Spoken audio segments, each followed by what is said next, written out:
Is Aliso Salazar a nightclub crooner? And I've done a lot of stuff in Chile. I'm a big figure there, and very honestly, I enjoy being on the limelight. Sarah Fisher, what's up with the soccer ball? I love soccer. Soccer's great. Hey, where's Jason? Indy Racing Today is coming your way.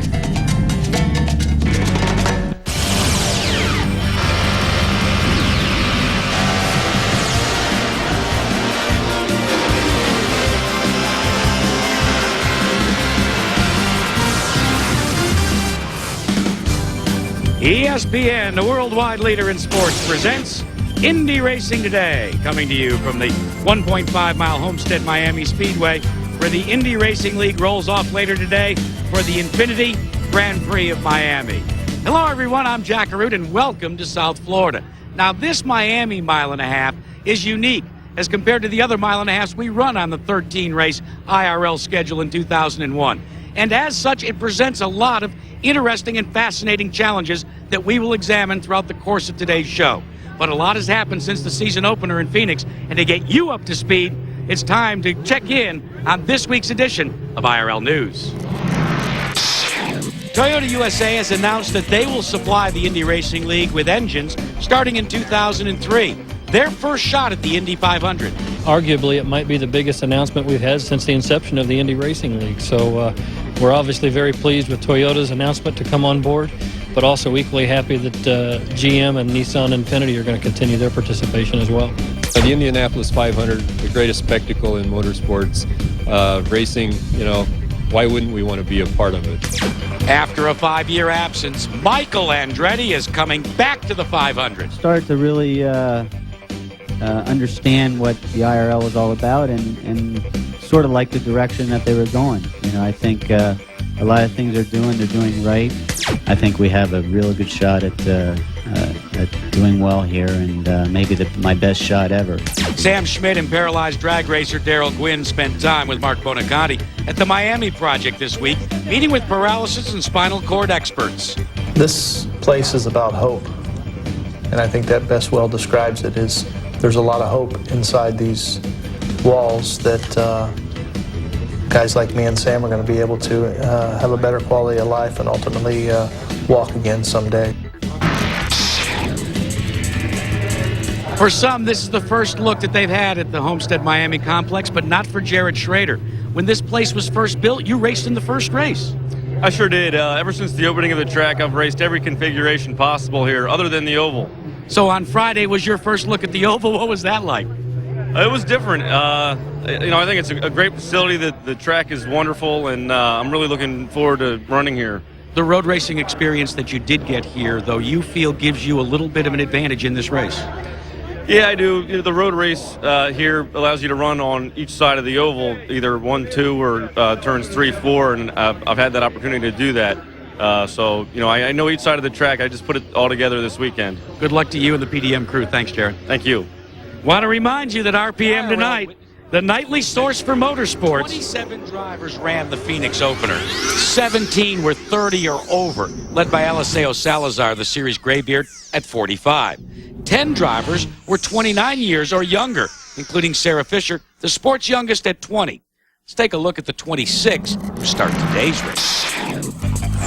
A 201-mile-an-hour qualifying effort gives Jeff Ward his second career pole. In row 2, Buddy Lazier is last year's IRL champion. Row 3 finds the Phoenix winner, Sam Hornish, and Miami resident Aliso Salazar. Sarah Fisher and Scott Sharp in row 4, Sharp a 5-time winner in the series. Dismore and Waddles in row 5. It's Stan Waddles' second top 10 start in his last 3 races. Stefan Gregoire started his career in Europe. He's flanked by Billy Boat in row 6. 7th row finds Davey Hamilton and Jared Schrader. Schrader's run here before on the road course. Buzz Calkins won the inaugural IRL event. He's flanked by Cheever, second outing for that Infiniti 35A. John Herb and John Hollingsworth fill row 9. Row 10, Al Unser Jr. and Ayrton Dare. 1 IRL win for Unser, 2 500 victories. Shige Hattori and Robbie McGee in row 11. Robbie Buell in the other Infiniti, and Casey Mears fill row 12. In the 13th row, find 2 rookies, Brandon Irwin and Didier Andre. When we come back, we'll visit with this season's very first winner. My favorite memory was being up in the turn one vista and watching Danny Sullivan do the spin and win deal. Side by side, Sullivan has the lead. Danny Sullivan, and just at that moment, losing control of the car, doing a magnificent job of not hitting the wall and continuing in the race. It's unbelievable. I think I just sat there for, a couple laps and tried to figure out what just happened, because how did he do that? How did he not hit anything? Sam Hornish Jr. was just 5 years old when Danny Sullivan highlighted the Indy 500 with a spin and win, and now the racing world is talking about Sam. He's young, he's fast, and as he proved in the season opener, he's a winner. The 2001 Indy Racing League campaign is underway. He didn't quite get going as fast as I thought he was going to on the start, and I just kind of got by him on the outside of turn one. Keep hustling. You got him. Clear. Hornish has taken the lead and will come down and lead lap number 1. Good job, Sam. You're still pulling away. Hey, Sam, remember, do everything right, even if you leave a little cautious. Let's do it right this time. So they drop the car, they're starting to wave me forward, and then they see Buddy coming around the corner. He crashes into Buddy Lazier. Okay, go. We got lucky, and that's all we can ask for, is that we didn't have any more problems than we did. How was the car after the restart? The car was pretty good. I got him by in the marbles in turn 4. Trying to get by a slower car too quickly, and I hit the wall. But other than that, the car's good. I thought the race was over right there. And watch what happens as Hornish pulls out right in front of Elio Castroneves. How would you like to be 21 years old and on the verge of winning your first IndyCar race? Wow. We thought you were winning, now we know you are. Sam, in Phoenix, you overpowered the field to win. How do you win here today in Miami? Patience is going to be the key all day today. You just got to go out there, stay in line, try to make your passes when you absolutely have to, and try to get by a couple people in the pits every now and again. Patience. Not many 21-year-olds with a lot of patience, Jackaroo. But Vince, patience is one of the keys. In fact, as we told you, it could be one of those demanding challenges that are presented by this mile-and-a-half flat racetrack. And that, in fact, is part of the subject that we examine as we go on board today with Eddie Cheever Jr. Here at the Infiniti Grand Prix of Miami, the racing drivers have a totally separate set of circumstances to deal with. This is not Phoenix. This is not Texas. This is Homestead. And Homestead has a lot less banking. I brought my Excite at Home car out here so you could have a good visual as to how flat the track really is. This circuit only has 6 degrees of banking. That's a big problem for the drivers because they rely on the banking to make the car handle better. If I was standing in Texas at the same spot where I am now on the circuit, I would have a lot more banking. But that's just one of the 2 problems that you have. The second problem you have is the length of the corner. We're in the corner here for almost 8 seconds, and that's a lot longer than the racetrack we race on. But that in itself isn't the biggest problem. The problem is the banking isn't here to help you. And the longer you're in a corner without banking, the tires have to do a lot more work than they did before. So here we have very little banking, a lot of wind, very long corners. Somebody is going to guess it right. I just hope we're the ones that do it. It's Florida, right? So you're never too far away from the water, but who'd have thunk that there would be a lake in the infield here at Miami? Bring your jet skis and enjoy. Now, just 5 minutes, you'll see Jason Priestley as he makes this week's pit stop. Yeah, it'll probably be on the water as well. And in 12 minutes, we'll go trackside with Larry Rice. We'll have more in a moment. From 500, 2000, my first year, had to be the Sunday after qualifications were over, and the buzzard sounded, the bell sounded, and the field was set.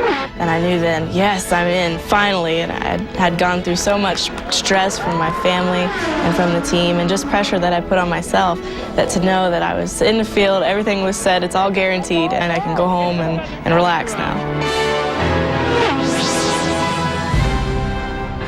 Sarah Fisher will start on the inside of row 4 today. She draws a lot of attention. Obviously, she's just 20 years old and the only female driver in major open-wheel racing. But there's more to Sarah Fisher than just driving fast and turning left. life is not just race car driving.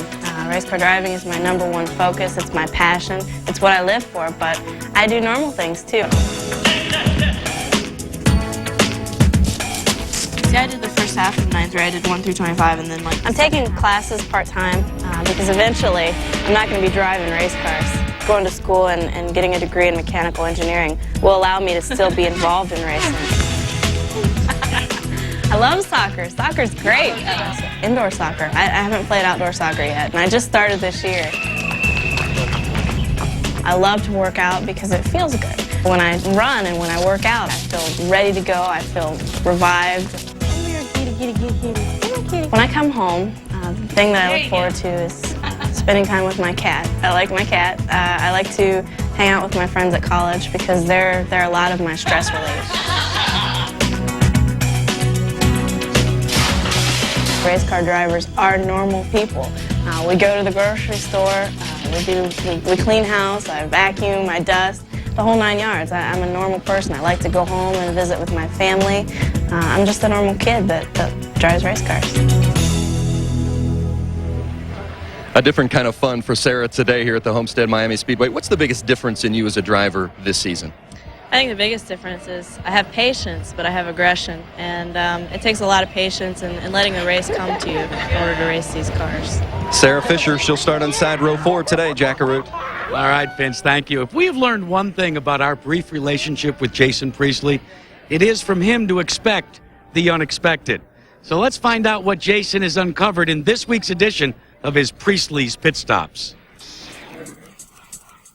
Robbie, you live in St. Louis, but you have a boat down here in Miami. How did that come about? I really have no relations to Miami. As a matter of fact, I've never even been here.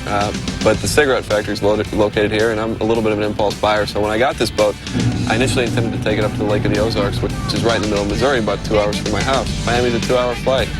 I prefer Miami. Does your mom come to a lot of these races to see you race? My parents have not missed one race ever since I've started. I actually started racing Skip Barber Racing School with my mom. In the first year of my racing, I raced against her. She raced in the series with me. How cool is that? It was totally cool, and she did pretty good. It was pretty funny watching some of the older guys get out of the car and, you know, seeing, oh, God, Janet beat me.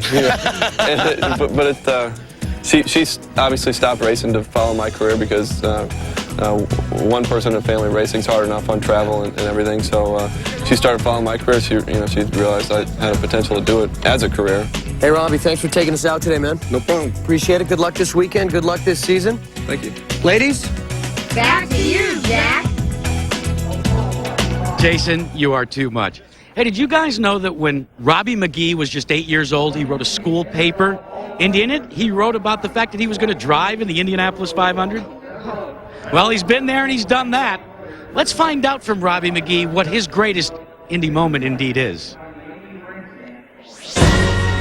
I'd have to say definitely of the 2 Indy 500s I've raced in, my favorite memory was finishing 5th in 1999 and getting Rookie of the Year. Obviously that was a very bittersweet year because my crew chief got injured, but he was okay after about a week, and we celebrated the Rookie of the Year.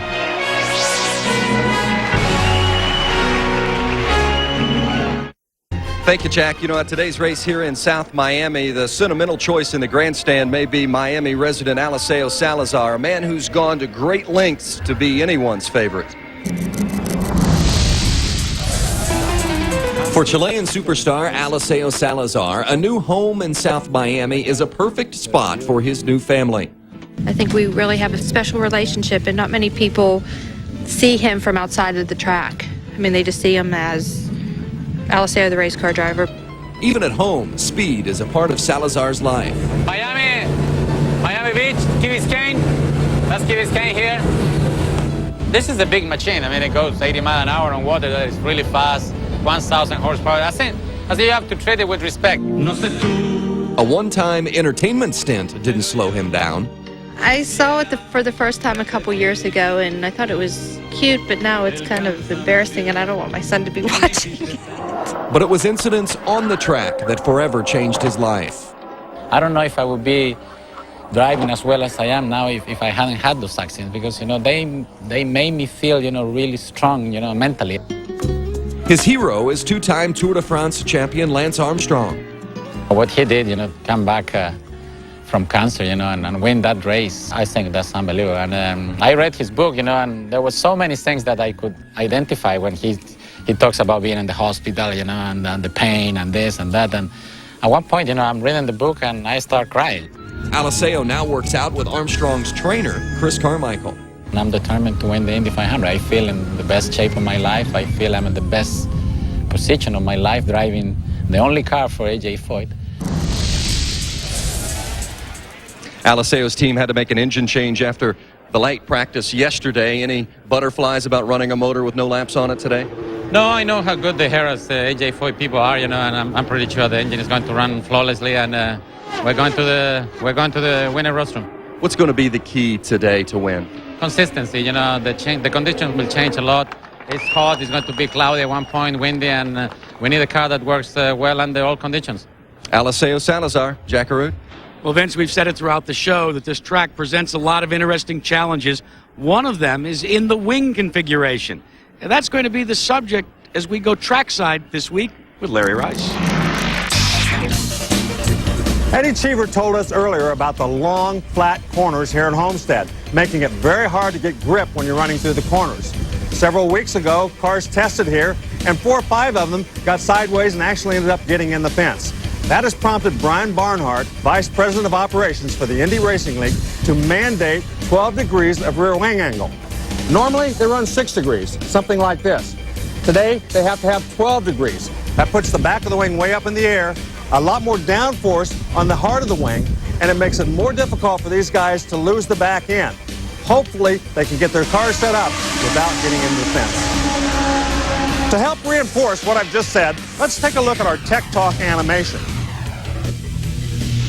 They usually run 6 degrees of rear wing angle. Here, they're running 12 degrees of rear wing angle.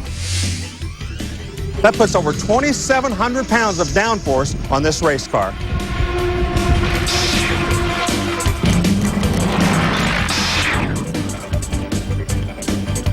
Thanks, Larry. Now is the chance for you to ask Brian Barnhart a question. All you have to do is log on to abcsports.com and submit your question. And Brian, Mark Sexton from Avon, Indiana wants to know, will you continue to add races in the upcoming years? The long span, he says, between races tends to make it hard to keep interest in drivers.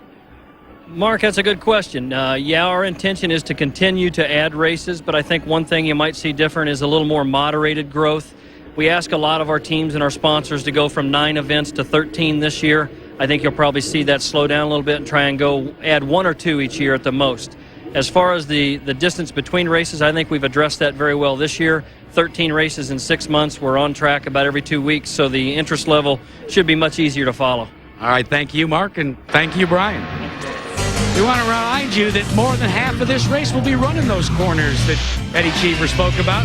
The heat buildup produced in those corners is why the Firestone tires in these cars are just 8/100ths of an inch thick.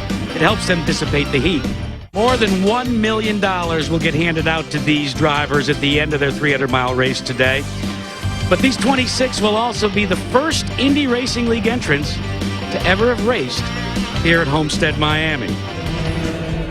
You take a look at a number here, 201 miles an hour. That was the qualifying effort for a guy by the name of Jeff Ward, who ran an Indy Lights car here back in 1996, but it wasn't the same oval.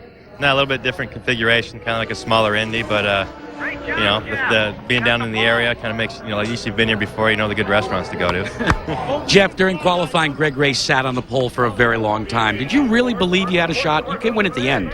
Well, I did. I mean, because in practice we went above 200, almost 201, and normally when we go qualify, we always pick up a little bit, but you know, it left the door open. I just knew, maybe I thought the track might have changed a lot, but we went out there and everything went perfect. Can this Heritage Motorsports team win?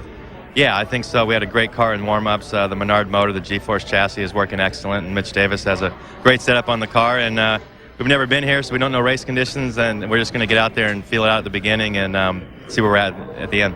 Jeff Ward driving for 2 second-generation names that are very significant in Indy racing. The Meekum and the Rathmans. Juniors this time around are backing Jeff Ward. As is the tradition in Indy racing today, we leave the last word to the man who'll give you the play-by-play later today on ABC Sports of the Infiniti Grand Prix of Miami. We're talking about the play-by-play man extraordinaire who is topside Bob Jenkins. Thank you, Jack. Well, racing at a facility for the first time always poses a lot of problems for teams and drivers. Now, most have tested here, but no one knows what the race conditions will be like. The other 1.5 mile tracks that these drivers compete on are either tri or quad oval in shape and highly banked. This is a true oval, and there is very little banking. Now, adding to the mystery of today's race will be the weather. Temperatures are expected to soar to about 85 degrees. That means the track temperature will be well in excess of 100 degrees, and that means a slick racetrack. Add to that the factor of the wind. It was blamed at least in part for no less than 4 crashes in winter testing here. It will be gusty and tricky this afternoon. So if you're into guessing games, you'll want to join us this afternoon to see which team solves the mystery of Homestead Miami Speedway. Jack? All right, Bob. You talk about that wind. It should be gusting at least in the same direction. You're watching ABC's Wide World of Sports.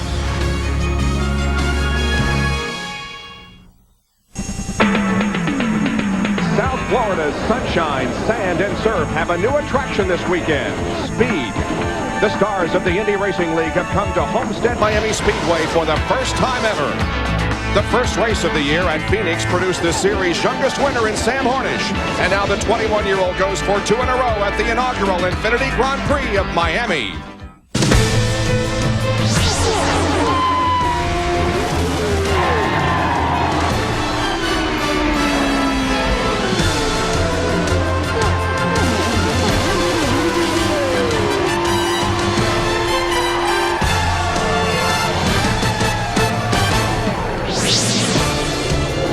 ABC Sports is live at Homestead Miami Speedway for the Infiniti Grand Prix of Miami, the second race of the 2001 Indy Racing League Series. 26 cars and drivers are set for this 300-mile contest. Yesterday in qualifying, Jeff Ward won his second career pole position and his first since Phoenix in '98. Joining him in the front row today is Craig Ray. Row 2, the defending series champ Buddy Lazier and the fastest rookie Felipe Giafoni. The winner of the first race this year, Sam Hornish Jr., is in the third row along with Aliso Salazar. This native of Chile, when not racing, can often be found on his boat cruising the waters along the South Florida coast. Fourth row, Sarah Fisher and Scott Sharp. Mark Dismore will line up 9th, Stan Waddles is 10th. In the 6th row, Stephen Gregoire and Billy Boat. Back in row number 7, it's Davey Hamilton and Jared Schrader. Former series co-champion Buzz Calkins and the '98 Indy 500 winner Eddie Cheever Jr. are in row number 8. John Herb will start his second IRL race in the 17th spot, along with John Hollinsworth. Two-time Indy 500 winner Al Unser Jr. inside row 10, and last year's Rookie of the Year Ayrton Dare. Row 11, Shige Hattori and Robbie McGee. The 23rd starter is Robbie Buell, and 24th is Casey Mears.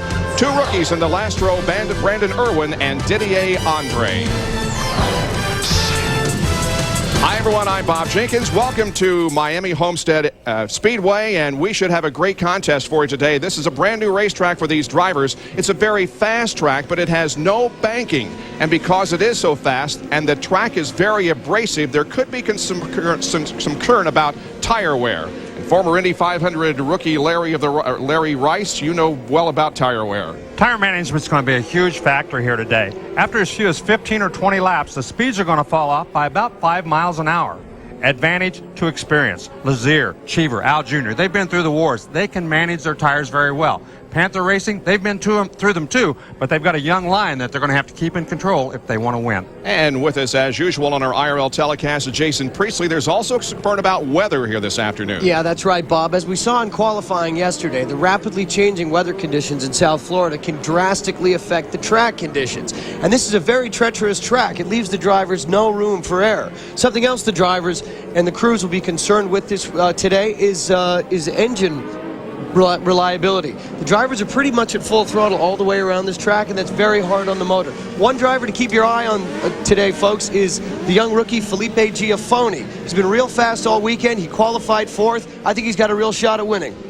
They will go 200 laps. That is 300 miles. Look at the banking in the turns. It's only 6 degrees. The weather here this afternoon, we have 79 degrees and the wind is from the southeast at 11. Our two pit reporters today. First, Jack Arute. Bob, all the factors that both Larry and Jason talked about collide down in turns 3 and 4. Every driver I spoke to said that if the tires start to go away, if all of a sudden the wind gusts, that's the area where it will wreak the most havoc. Vince Welch, that's why we've given that area the moniker Calamity Corner. Well, one driver who's not afraid to go hard into turn 3 is Jeff Ward. In fact, Ward says the race car is great going through 3 and 4. He believes he can have a distinct advantage in the race today by having a strong race car in 3 and 4. And he says, in fact, if he has to, he can pass going into turn 3.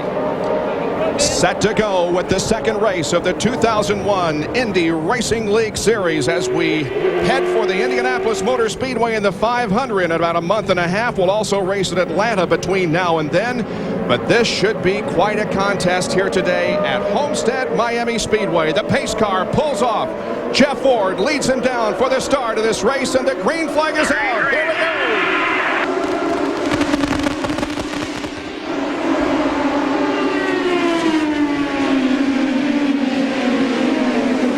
Jeff Ward has stepped out to a nice lead here as they come out of turn number 2 and down the back stretch. That's Craig Ray second. There's the rookie Felipe Giafoni running third, and we're on board with Sam Hornish Jr., the winner at Phoenix, as he tries to get to the inside of Giafoni going into turn number 3 for that position.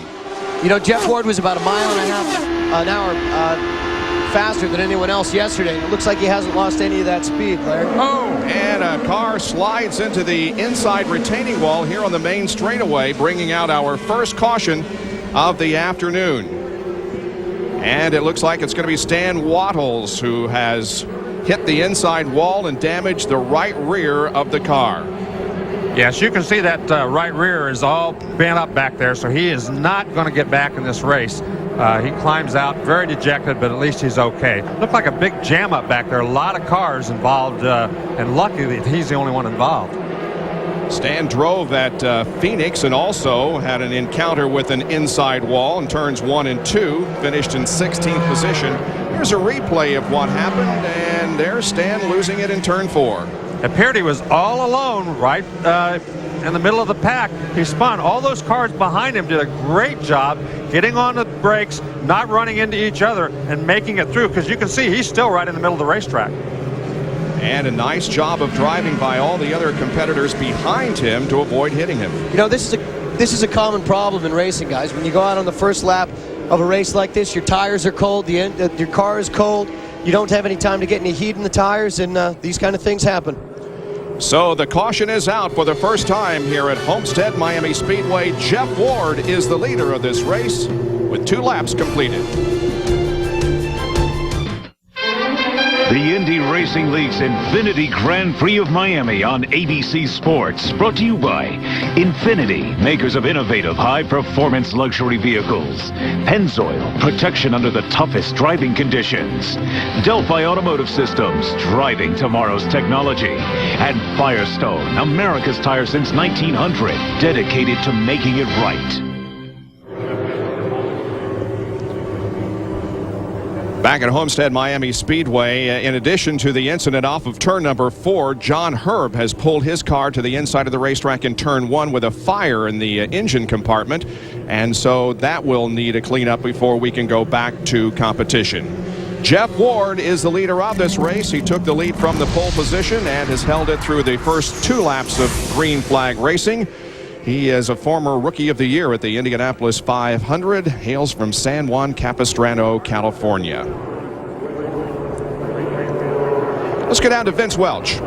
Bob Jenkins, Jeff Ward added an extra gear before the race today, and his team manager, Mitch Davis, who also engineers the car, said they believe that's going to give them an extra 100 RPMs and an extra couple of miles per hour in the course of this race. The one thing they want to make sure they don't do is get on the rev limiter all day, so they've got that extra gear, 6th gear. They want to run in it all afternoon if possible, but if they have to come down to 5, they still believe they've got a very fast race car in that situation. Now let's go up the pit lane to Jack Arute. Well, Vince, Buddy Lazier's Hemmelgarn crew has decided to add 3 gears. The difference between 6th, 5th, and 4th, Larry Rice, is just about 100 RPM. Now that's really cutting it close. Well, they did that, Jack, because of the wind. If the wind picks up, then they're going to have to change gears. So they took a chance and put those 3 gears in. Before we go green, we check in again with Vince Welch. Scott Sharp, keep an eye on him. He's been very sick, was running a high temperature last night. They had to give him 2 bags of fluids through IV this morning. I talked to him just before he got into the car. I said, how do you feel? He said, not good. This is a very treacherous race from a physical standpoint. It's going to be a difficult race on a young man who is not as strong as he normally would be because of illness. So keep an eye on Sharp, and if maybe he fatigues during the course of this race. He is lined up in 5th position as we anticipate a restart of this 200-lap contest here at Homestead Miami Speedway. The pace begins to pick up as Jeff Ward steps on the accelerator, and the green flag waves. Once again, we're back to competition. This is the 10th IRL race that Ward has been in front. We see Sam Hornish now trying to get to the inside of Felipe Giafone, and he does. Hornish in that bright yellow Pennzoil Panther race car takes 3rd. Now it looks to me like Sam Hornish is trying to pick up right where he left off in Phoenix. He's very aggressive here early. Now comes Buddy Lazier around Giafone, so he too, after losing a few spots on the start, wants to get back up near the front. And now Hornish, whoa, drafted on Greg Ray right to the end of the straightaway, then took a hard turn to the left and pulled alongside him. A great wheel-to-wheel battle through turns 2 and 3 down the backstretch as Hornish tries to get second from Ray, and he's going to do it at the end of the backstretch. Greg Ray did not give up easy, though. He ran around that outside for 1 whole corner just to see how good he could do that in case later in the race he really had to do it and hang on. Fellas, do you remember in Phoenix when the Pennzoil team said they were going to keep the bridle on Sam Hornish? Well, I talked to Kevin Blanche before the start of this race, and he said once Sam won that race, there's no bridle anymore. It's up to him, the pace and the speed that he sets in each event. As you watch the rundown in the upper left of your screen, those little yellow arrows on the left indicate whether a driver has moved up or down from the last lap. We're on board with Buddy Lazier, who finds himself in 4th position now, about 2 1/4 seconds behind the leader of the race, Jeff Ward. We might also tell you that Robbie Buell has pulled his race car off the track. He is on the pit road, but he is getting assistance from the crew members as they push his car down to his assigned spot. So one of the Infiniti engines, the 35As that have come into prominence here in 2001, he is out of the race, not necessarily, though, because of the engine problem. Yeah, he reported that everything just died. It just quit on him. He has no idea what happened. There is Aliso Salazar trailing behind Buddy Lazier, 4th and 5th position. The fastest car on the racetrack the last lap was Sam Hornish as he turned a lap at 194.2, whereas Jeff Ward, the leader of the race, his speed was 191.9. Down to Jack Arute, who's with John Hurd. John, it's always most difficult when you're an aspiring driver and you get a seat now and again. What happened? Well, we've been having some engine questions all weekend. I've been hearing things, and I've been cautious, letting those of the teams saying that I'm obviously a newer addition to the sport, and I want to be sure that what I'm hearing is correct, and I guess we should have looked into it a little more. There was something wrong with the engine. Thank you, John. Thank you. Here's Aliso Salazar, and here is Jeff Ward, but you can see that the lead is shrinking as Sam Hornish Jr. closes in on Jeff Ward. Jeff Ward running for a new team in Indy Racing League this year. This is Heritage Motorsports, and it brings together a couple of famous names from auto racing days gone by, Meekum and Rathman. And there you can see on the move as Hornish has gained 3 positions since the start of the race. Casey Mears has moved up 6 positions since the start, and there, on the other hand, are the guys who have lost some positions. Of course, Stan Waddles has already crashed out of the event, and John Herb is also out of competition. Look at this. Here he goes. He's going to try for the lead going down the back straightaway. He got a great run through 1 and 2. And Ward just lets him go. He said, too early for this stuff. Wow, Sam Hornish is really driving that car hard. It's amazing what getting a victory on your lap will do for your confidence, isn't it, Larry? Well, it is. The thing they have to be aware of, though, is if he goes out there and burns the tires off, and all of a sudden after 15 or 20 laps, he drops off 5 miles an hour, then what happens? He's stuck for the next 20 laps running way slower than everybody else. But so far, he's not falling off. Just like you mentioned, it could be the experienced driver that prevails here this afternoon. Sam Hornish has led in 3 of the last 4 IRL races now. There are the top 6 at the moment with 14 of 200 laps completed. Back in a moment.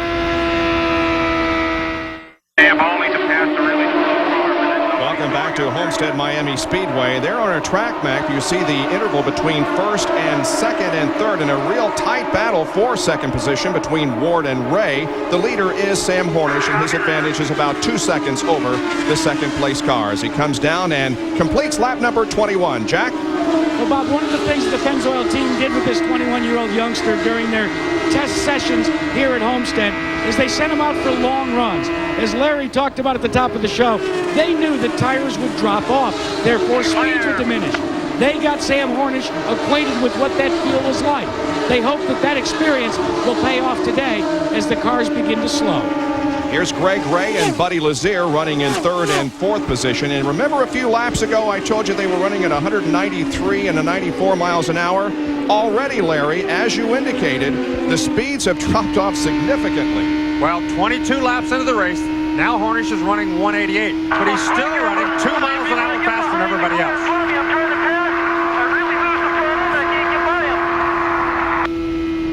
That's Buddy Lazier's radio as he tries to close in on Greg Ray up ahead. He's basically just saying when he gets close, the air goes out the way.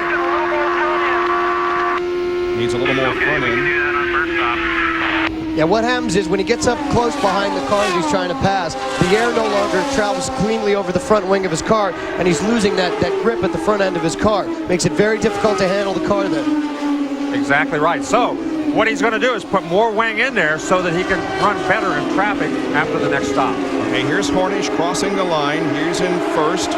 Here comes Ward is second. There is Ray and Lazier as they battle for third. And Buddy's going to try him to the inside in turn 1. And Lazier is going to come out with that position.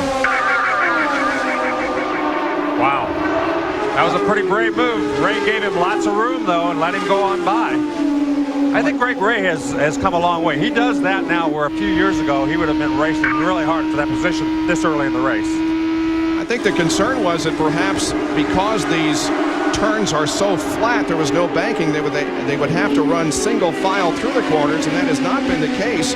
We've seen a couple of passes right in the middle of the corner, and here's Lazier trying to pass a slower car to the inside. That's Shige Hattori. Yeah, he almost got under it, but Hattori got off the corner very well, and he just couldn't make it. Ooh, he had to get on the brakes right there. The car in front of him pulled down on him a little bit. That's Casey Mears. Both of them had to get on the brakes. The other thing is, guys, we're only a few laps into this race so far. As the laps go on and the marbles build up off the racing line, that wider line is going to go away because it's going to get real slick out there. On board with Greg Ray, running 4th right now, about 7 seconds behind the leader of the race. The real key is to stay on the lead lap. If you started a little bit in the back of the field, you've got to make sure you stay on the the lead lap until the first pit stop. Heavy traffic for Buddy Lazier. In front of him and beside him, that is Casey Mears. Now up ahead of him is going to be Robbie McGee in the black car. These guys are all being very careful in this traffic. They don't want to make any big mistakes. They want to make sure the spotters are telling the guys in front of them that they're there. And we are yellow once again. And here is Robbie Buell, whose car has stopped over in turn number 2. So obviously some major problems for the Team Purex car. Well, they didn't have a good day yesterday. They had all kinds of problems yesterday, and it looks like that problems have just continued.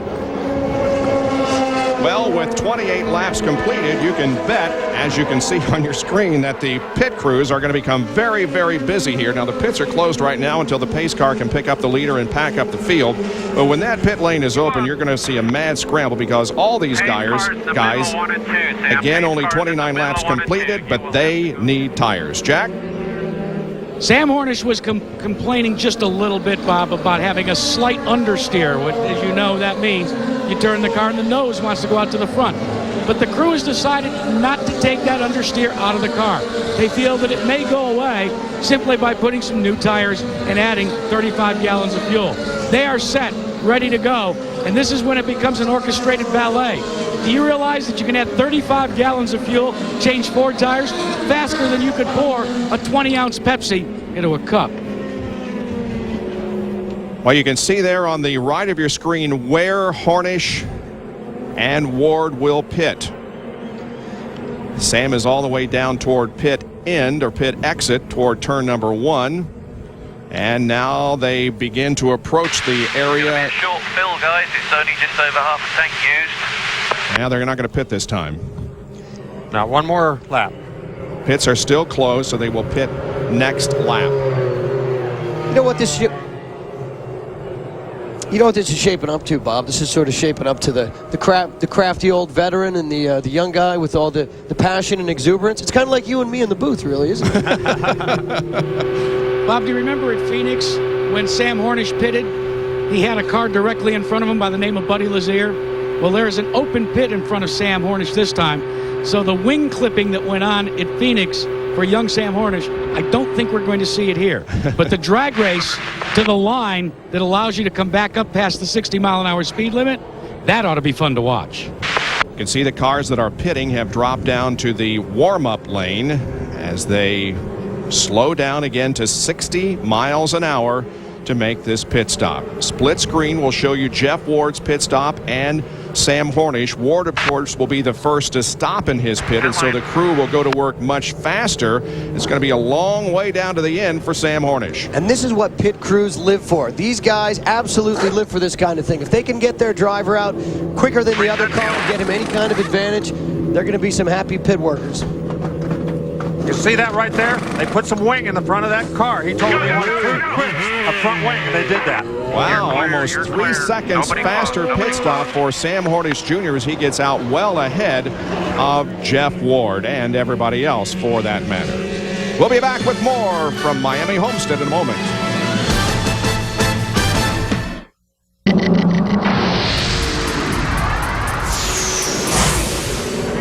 Sam Hornish Jr. from Defiance, Ohio is in the lead here once again. We are under caution. There was a great pit stop by his team, only 9.2 seconds according to our clock. Of course, that isn't all that much of an advantage because we are under caution, so Jeff Ward will be able to close right up in on him. But it does give an indication of how strong that Pennzoil Panther team is going to be during pit stops under green during this year. Hey, Bob, I noticed that Sam was born in 1979. You'd already been married for about 10 years by then, hadn't you? 11, as a matter of fact. Jeff Ward will be going to the Indianapolis Motor Speedway looking for a win. We ask him about his favorite memory regarding the Indy 500. My favorite Indy 500 memory would have to be winning the 1997 Indy 500 Rookie of the Year. I led 49 laps towards the end there, and first I was a little disappointed because we didn't win the race. That's what we went there for. But then within about a minute after getting out with the crowd cheering, it was I realized what a feat I just accomplished, and it was really something that made me really want to go back there and win that race.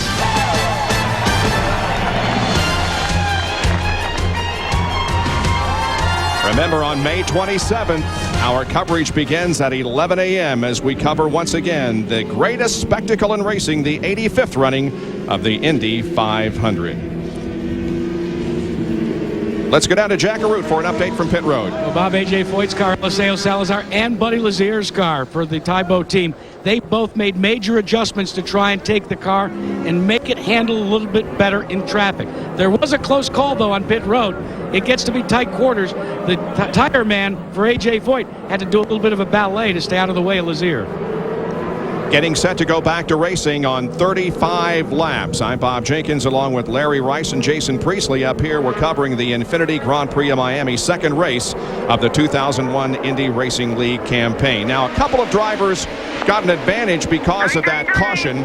Calkins and Hattori were at the tail end of the lead lap. They're able to go all the way around the racetrack, and Alonso Jr. was close to being lapped when that yellow came out, but he's okay now as Jeff Ward tries to take the top spot back away from Sam Hornish. They run wheel to wheel through the corners. Who will come out with the advantage? Will it be Ward or Hornish? They're still side by side as they go all the way down the backstretch, and now Ward gets the slight advantage. Wow, that's amazing that they can go wheel to wheel like that through these corners. There's not a lot of banking here.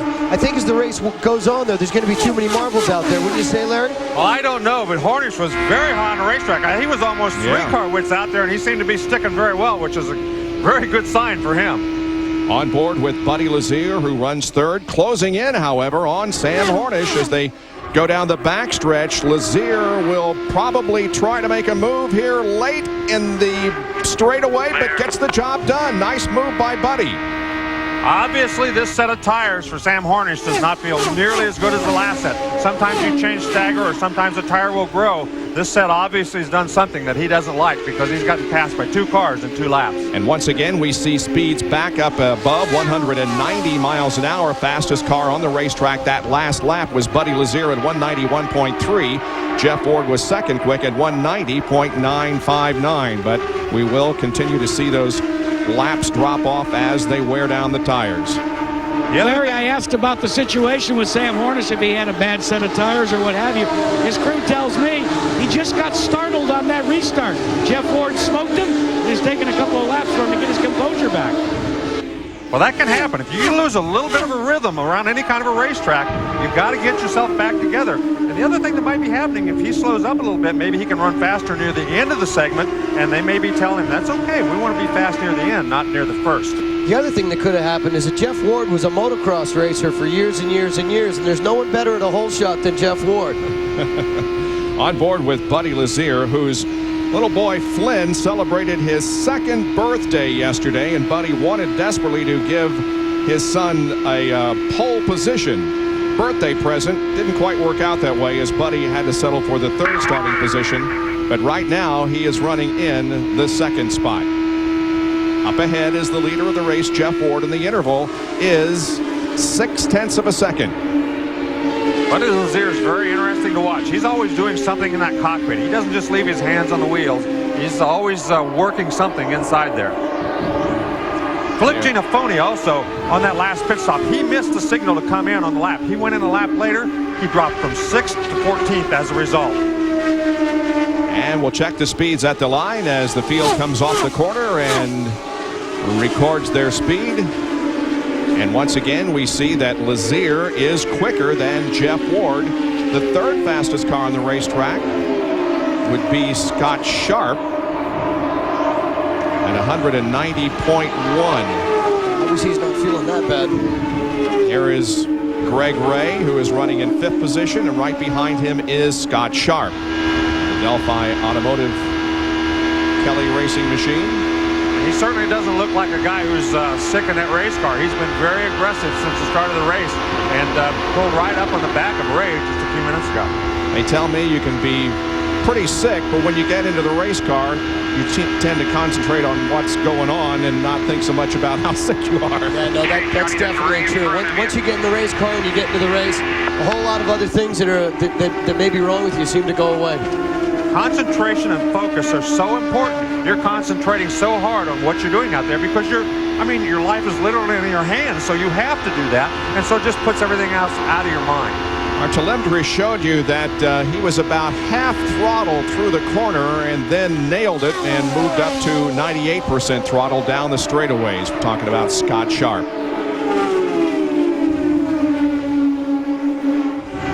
43 laps have been completed. Jeff Ward is the leader of the race by 0.6 of a second over Buddy Lazier. We'll return after more of the Infiniti Grand Prix of Miami after this message and a word from our ABC stations.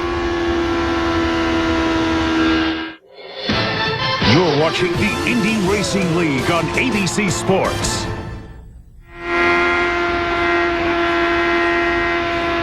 The Infiniti Grand Prix of Miami, 50 laps old, and Jeff Ward is the leader. Buddy Lazier second. Sam Hornish is third. We're on board with him, and while we were away, we'll bring you up to speed on what happened.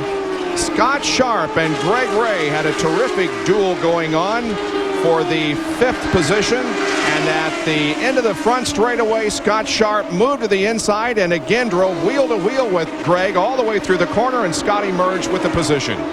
And I'm telling you, that was close. That was a lot closer than that last side-by-side we saw. And Greg Ray finally thought, that's not worth this. You know, Bob, I talked to Scott and Mark both yesterday at the end of the practice sessions, and they both told me they were real happy with their race setup and running the cars with a lot of fuel in them.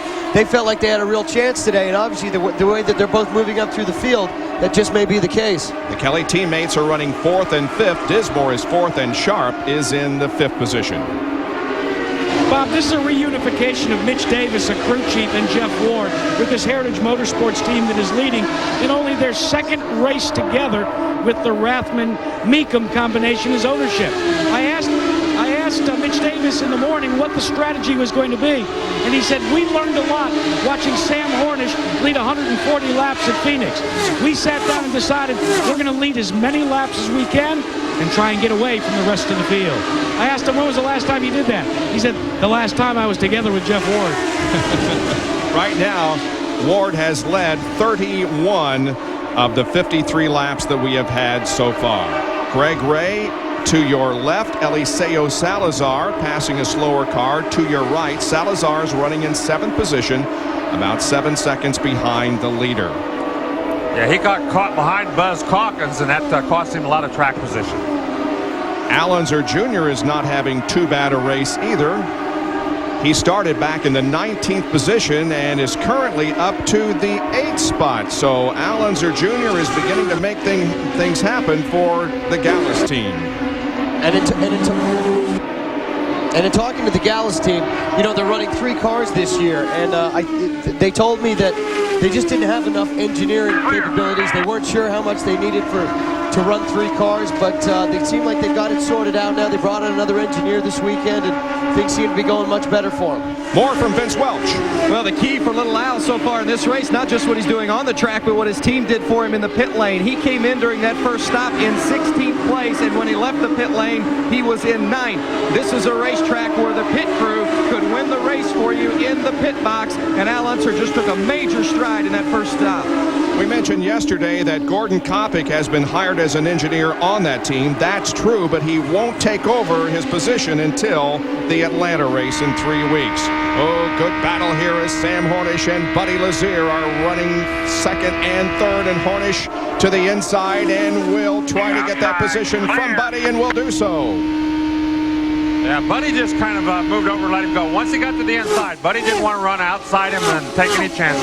Way too early in the race for that. Mary, one of the reasons why is Buddy Lazier is reporting that his car has gone loose on him. So he's got a handful, especially when you consider the fact that for more than half of the lap, every time around here, you're in the middle of a corner trying to hold on to a bucking Bronco. Well, that's right. 8 seconds in every corner. So that's 16 seconds a lap out of a 27 or 28 second lap that you're in a corner. So you're really fighting that thing if it's not handling. We talked about this during qualifying yesterday. Buddy, it seems like, does something with his left hand every opportunity he gets. He'll take it off the steering wheel. Well, the last time he pulled his seatbelt and then he reached down and adjusted the sway bar a little bit.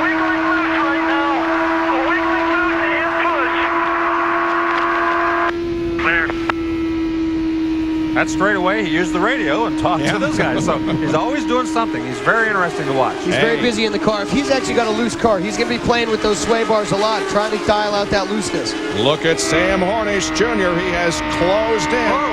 He picked up a push. He got so close to the back end, it took the air off the front of that car, and that car went right up towards the wall. Not real far that he couldn't catch it, but it did move up the racetrack. Just lost a little bit of momentum, so he'll have to catch back up to Jeff Ward. Ward has led 37 laps so far. Sam Hornish has led 21. The other leader that we have had so far, Felipe Giafonius, he led 1 lap when he did not pit during that caution period. He pitted, but not until the second opportunity to do so. And Hornish now is going to try to the outside, maybe. He runs higher through the corners than anybody here. Now that he's going to get picked off by this slower car, I don't think he can do. Oh! Yeah, he had to get on the brakes. Oh, look at this. Man, you don't want to have a Firestone moment like that. Those tires touch, you're going to be in big trouble. That was Robbie McGee that they scrambled around and did so successfully. McGee running back in 17th position, 2 laps down. You can see the cheerleaders. That was his pit crew in there clapping their hands. That's okay. You did a good job. Close to Ward again. You do have 6th gear.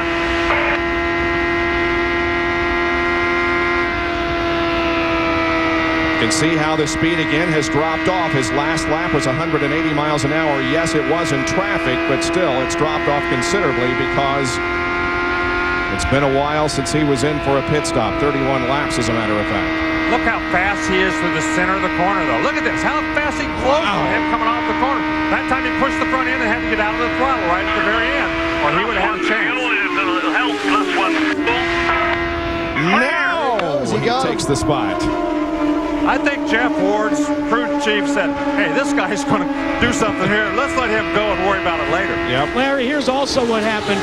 Kevin Blanchett told them to save their tires. Sam Hornish has done so. He says, now we're going to eat them up and spit them out. Hornish leads over Ward, Lazier, Dismore, and Sharp at Homestead Miami Speedway.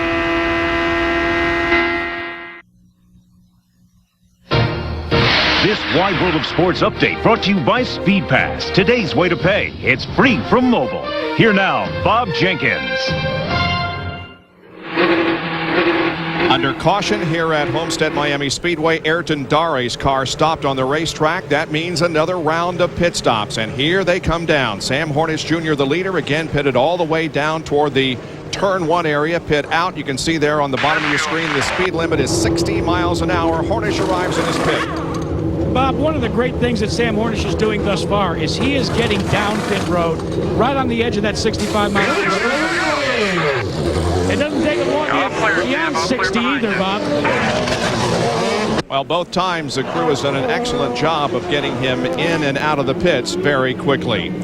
Well, while they line up for the restart of this race, it gives us an opportunity in this Mobile One update to tell you what's gone on regarding the Indy Racing League since our last race at Phoenix a few weeks ago.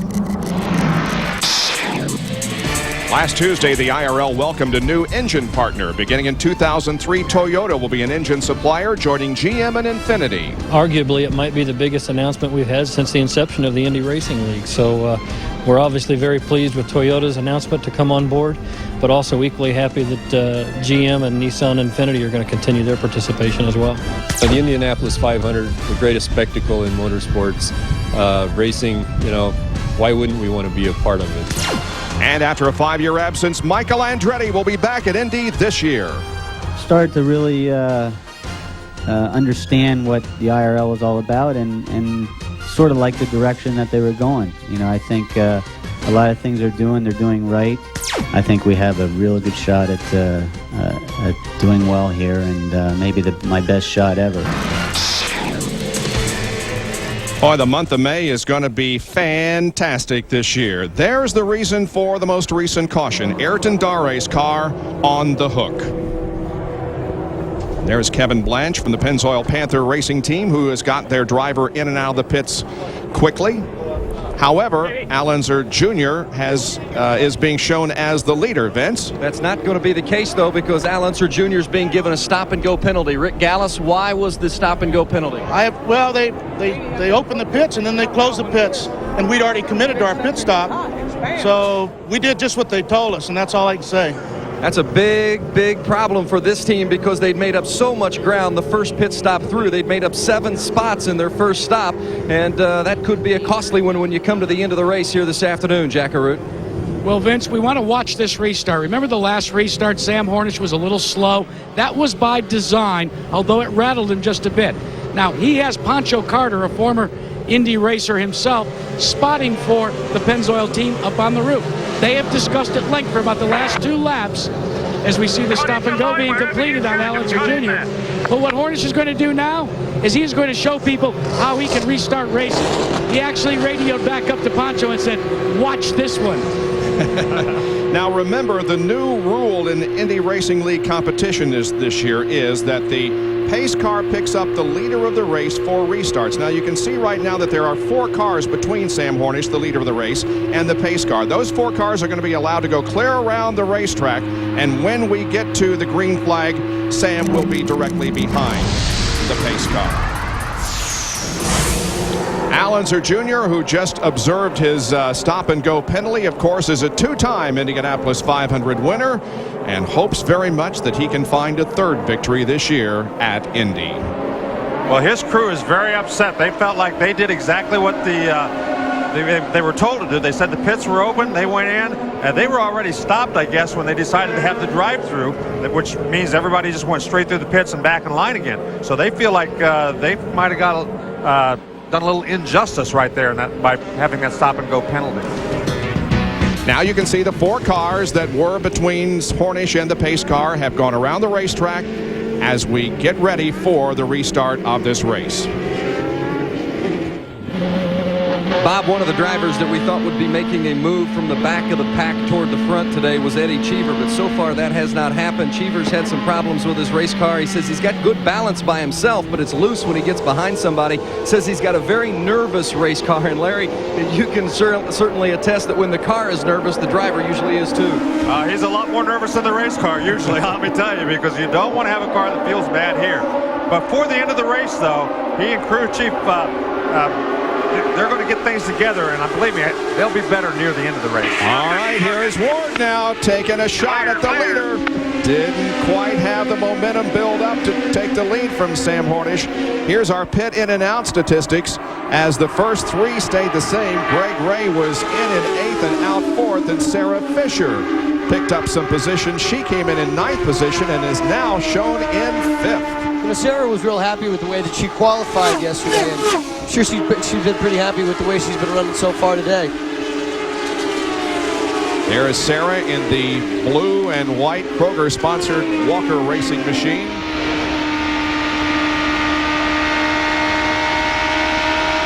Very nice. You got Al behind you. Just keep doing what you're doing. Now, Al Unser Jr. is back up to 6th position after that stop-and-go penalty.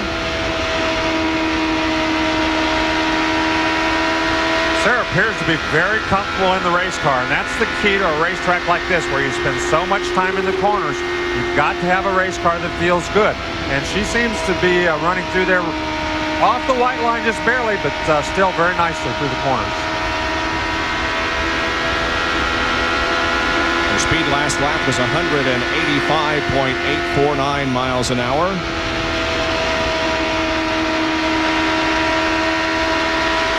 It's a remarkably smooth track, this track. I mean, aside from being so abrasive and hard on the tires, it really is a smooth track, isn't it, Larry? Oh, yeah, it's very, very smooth.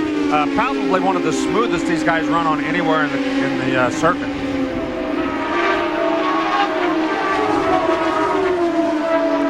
You know, they have been comparing this track only to Indianapolis as far as what you can expect during a race. Why is that? Because it takes so much precision. You have to be very precise with little banking like this. You can't use the banking to make up for an ill-handling race car. So you've got to be very precise when you enter the corner, through the middle, and off the corner. There's not any room for error. When you've got banking, when you've got 24, 25 degrees of banking, it'll kind of hold you if you make a little mistake. Here, you cannot make a mistake. Al Unser Jr. has competed here in the kart series 4 times. Most recently in 1999, he crashed on the first lap and broke his ankle. We're on board now with Scott Sharp, who is right behind Al Unser Jr. in the 7th position. And they're about 7.3 seconds behind the leader, Sam Hornish. I think he's done a very good job as well.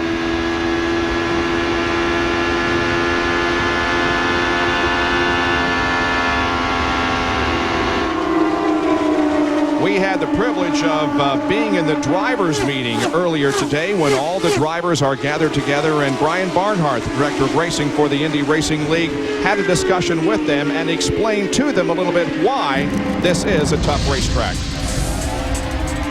Anthem and the green flag, 3rd time by. This racetrack's going to require the same concentration, focus, respect, and attention that Indianapolis does. It's going to be a very similar event. It's 200 miles shorter, but 200 laps around here is not going to be a heck of a lot different than what you're going to do in about a month and a half. Well, concentration is a key factor in any racetrack, but at this racetrack, because you spend so much time in the corners, at Indy you enter, you get a middle, and you exit. Then you enter, get a middle, and an exit. Here you enter, and you go forever through the middle, and then you exit. So you really have to concentrate and make sure that baby's going to stick when you get it in the corner. Yeah, I actually had the opportunity to drive one of the Kelly cars here at this track, and the amount of time that you spend in the corners is really remarkable. I mean, you feel like you're never going to get out of the corner. It just keeps going and going and going. And you see the way when they apex, when they come down here close to the white line, they stay there for a long time. It's not a normal corner where you apex on a very short for a very short distance. See, he's going to come down here to the line. He's going to stay here for a long time. Well, you can see this shot from Eddie Cheever. He runs as close to the wall off of the corner as any race car driver anywhere on any racetrack. He loves to use the racetrack every inch of it. Eddie Cheever Jr. running in the 8th position, about 11 seconds behind the leader, Sam Hornish, who has a 2-second advantage over Jeff Ward.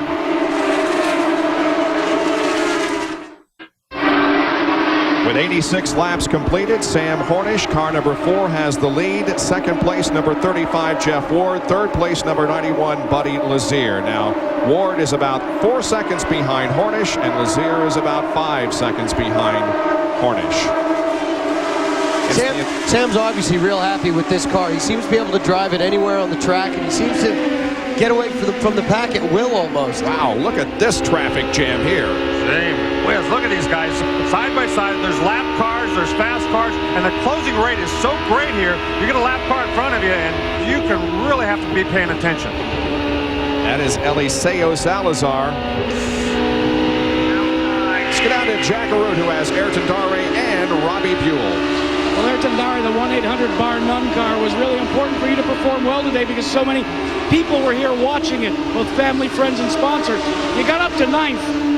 Yeah, that was a shame for us. You know, everybody came down here to Miami, all the people from 1-800 bar none, and the car was running real good. It's getting better and better while the other guys are getting slower and slower. So I was really looking forward for the end of the race. But every time we got a good car like this, I don't know, something happened and put us out of the race. I don't know. Robbie Buell, the Purex team, still having some teething problems with the 35A Infiniti engine? Well, we had problems on Saturday. We really don't know what happened. I mean, it's something electronic related. Maybe a sensor went, but, you know, it happened on the restart. What was that, the 3rd lap of the race? So, pretty frustrating weekend for the Purex guys. Well, Bob, for Robbie Buell, it's still a successful weekend. On Thursday, he visited a bunch of kids at the Miami Children's Hospital, and that makes over 11,000 children Robbie and Racing for Kids have touched with racing. And he does that at just about every race that he goes to, making sure that he gets there in time for a visit with the kids. Al Unser Jr. is in 5th position, coming up on the 4th place car of Greg Ray. Now, remember, Al Unser Jr. was penalized. He was given a stop and go. He was allowed to blend into traffic as he got back onto the speedway, and since that time, he has moved up nicely and is in 5th. That was a huge break because he didn't have all the lap cars in front of him. If he'd had to go to the end of the line, he would have had a lot of lap cars, but this way, he's been on a great run since he got back out on the racetrack. You know, it's amazing to see Al running this quickly. He really never got on the pace through Friday and Saturday through practice and qualifying.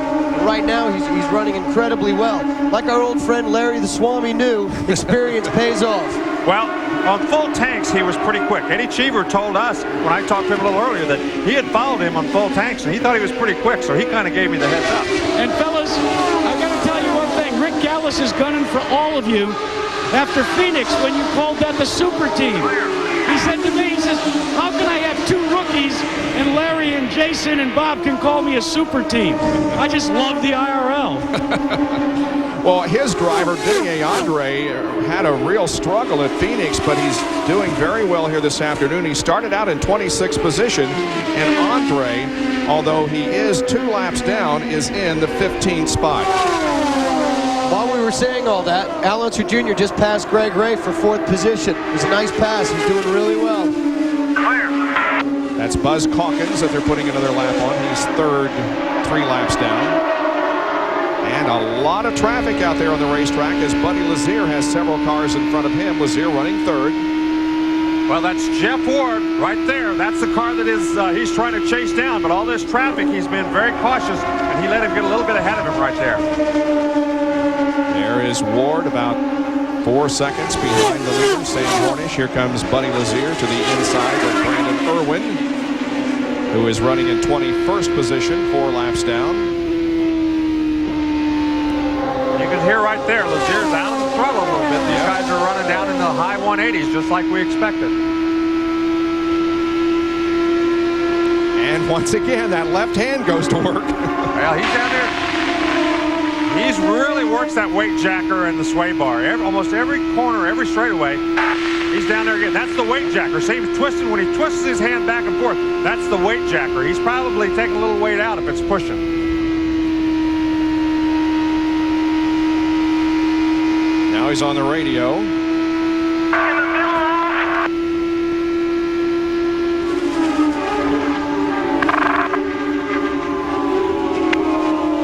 We're nearing the halfway point of this event. 97 laps have been completed.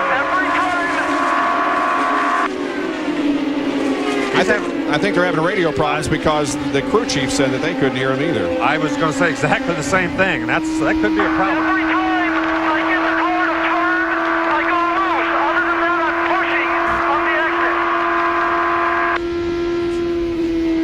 Wow.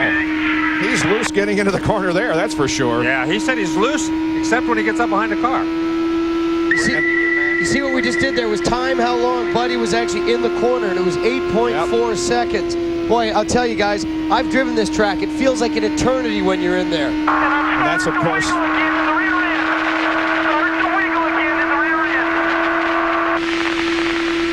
you, of course, multiply that by 2 for every lap.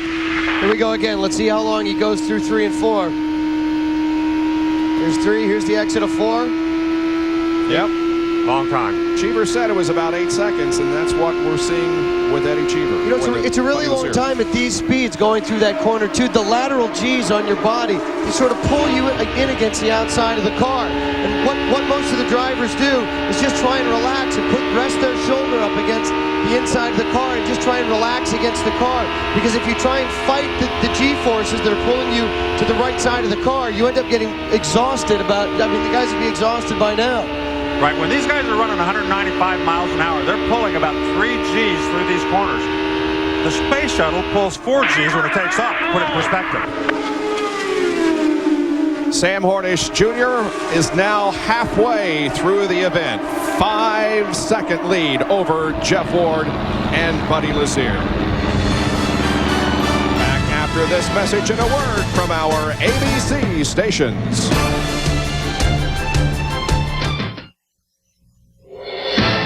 You're watching the Indy Racing League on ABC Sports.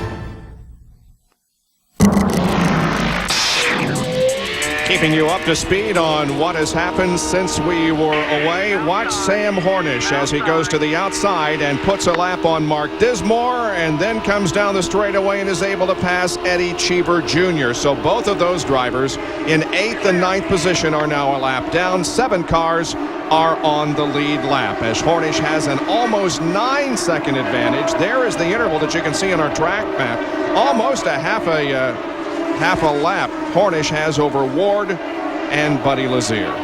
Now, this is the information that we see up here in the booth. On the far left, that indicates that number 1 up by Sam Hornish's name indicates that he was the fastest that last lap. Ward was 2nd quick, Lazier 3rd quick. The red column is, of course, the running order. The blue column is the number of the car. Then you have the driver. The number of laps that the leader, Sam Hornish, has completed, in this case 108. Now you see that Jeff Ward is 9.37 seconds behind.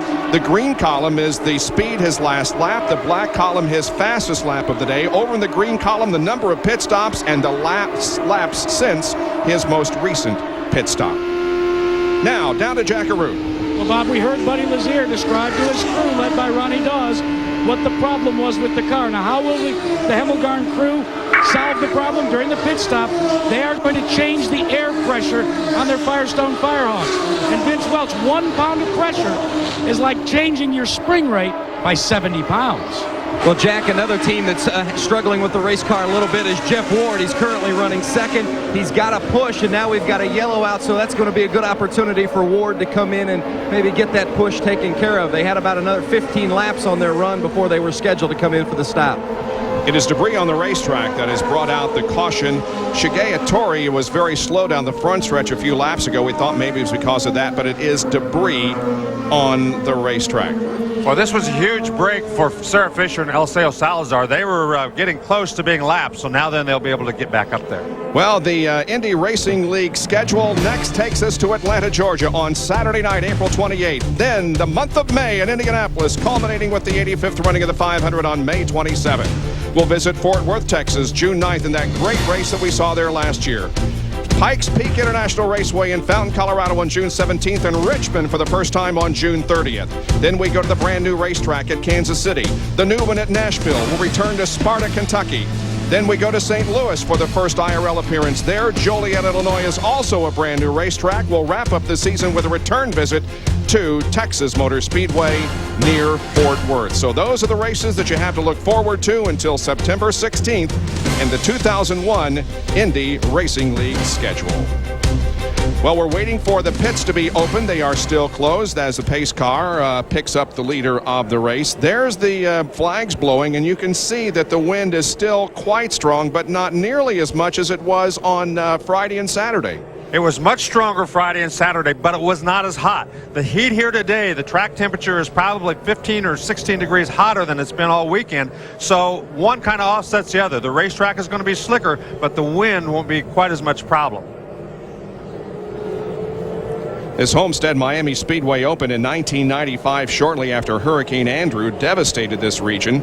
It's owned by International Speedway Corporation. It's on 434 acres, and besides the racing facility, there are 680 palm trees here. There is our wind meter indicating how strong the wind is. Bob, I didn't know you were a horticulturist. Well, among other things, yes. Did you do any bird watching? Not unless I have to. There's Kevin Blanche once again, the crew chief on the Pennzoil Panther racing team. As you can see, Sam has entered the warm-up lane. He and most everyone else on the lead lap will be coming in for more pit service. Well, that crew has been almost as perfect as Sam Hornish has been today. If they continue on this pace, these guys, everybody else in big trouble. Guys, I'm just amazed at the way they got Sam's car set up today. I mean, it almost seems like he can pick any line going into any corner and not have any problem. It's really, really impressive. We can see Jeff Ward hitting his pit box. Here is Sam Hornish. That's Jeff Ward right there. And the Pennzoil Panther team changing tires on the front of the car. And Bob, they are going to make no changes. How about the pit sign work done by Detroit Lions quarterback and part owner, Jim Harbaugh? Once again, a great pit stop. Sam Hornish will retain his lead. Back in a moment.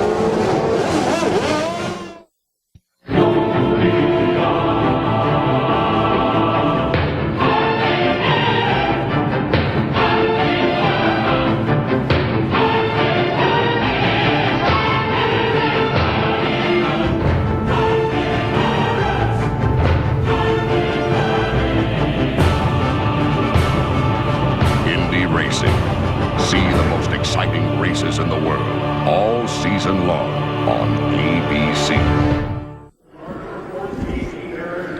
Back at the Infiniti Grand Prix of Miami for the Indy Racing League, Sam Hornish, the leader, under caution. Let's go down to Jack Arute.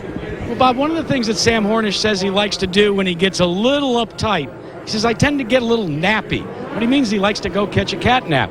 Well, when he was offered the ride in the Pennzoil Panther team, he was testing. Guess what? He got nappy.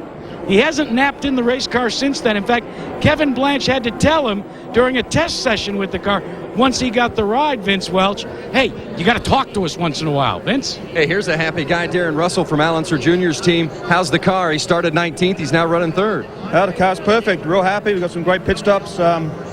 Just added a little bit of front wing that time, but we're just fine-tuning it now. He loves the car. He's real happy. If not for that stop and go, just think where this team might be, guys. He's currently running third. Good show so far. Let's talk about some of the things that we dealt with in the early part of the show. First of all, tire management. We haven't had a great deal of cautions, but it seems like they've been spaced right so that they can come in and change tires. They had run 43 laps before that last stop. They had to stop at about 46, so that came out very well for everybody. And Jason, it's hot, and we talked about how Scott Sharp was not feeling well. We've noticed he has dropped back in the standings, and it's maybe simply because they're getting wore out there. Yeah, well, it's very hot in these cars. Even though they're open cockpit cars, the cars get very hot. They generate a lot of heat. And I don't, myself, on race weekends, I used to lose 5, 6, 7 pounds during the weekend. So if you're already dehydrated, when you get in the car, it doesn't take long before you get really dehydrated. All right, getting set for the restart once again now. The green will come out on lap 118. Sam Hornish gets a good jump on the rest of the field as he takes the green flag. Jeff Ward is in second spot. Then it's Al Unser Jr. running third. There is Ward and a whole bunch of traffic back there, running right behind Felipe Giafoni, the rookie, who is shown in 11th spot now, a lap down. One car way up high on the racetrack. That is Scott Sharp. Yeah, I think he just got up there. He got in the corner a little bit too hot on the cold tires. Got up in the marbles and was lucky to save it, probably. Here is Ward trying to move to the inside of Giafoni. Remember, they are not on the same lap, so that is not a battle for position. Jeff Ward is simply trying to move up through traffic and get as close a contact with the leader as possible. Bob Jeff had really been fighting a push earlier before that pit stop, so they came in and adjusted the stagger and the tire pressure, and they gave him a little wing as well. Crew Chief Mitch Davis said we don't want to take away too much of the push, but he just had a little bit too much. Still, they're very confident they've got a winning car. Here's Al Unser Jr. also moving through the traffic, and with all due respect to Rick Gallis, anytime you have Al Unser Jr. on a team, you've got a super team, in my opinion. Well, and he's moved up to third position, and he's closing in on Ward. Running in third position, about 4.3 seconds behind. Oh, there is Salazar moving alongside Greg Ray in a battle for the 5th position. They are wheel to wheel all the way around the corner. Greg Ray, oh, you can hear. That sounds like he's on the rev limiter. Oh, man, oh, man. They almost touched wheels right there, and that would have been disastrous for both of them. Ray, at the last minute, jerked that car, and it didn't go anywhere. It stuck under him. Great job. And guys, Aliso Salazar is driving like a man possessed. Why? Because during that last caution, A.J. Foyt gave him a verbal tongue lashing. He decided to tell the Chilean, look, you got to be better on restarts, and you'd better drop the hammer.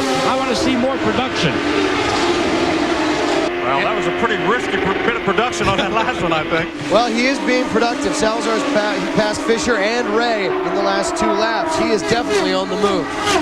Salazar about 7 1/3 seconds behind. We're on board with Greg Ray in the 6th position as he sees Eliseo up ahead, and Eliseo is now passed by Buddy Lazier and taken over the 4th spot.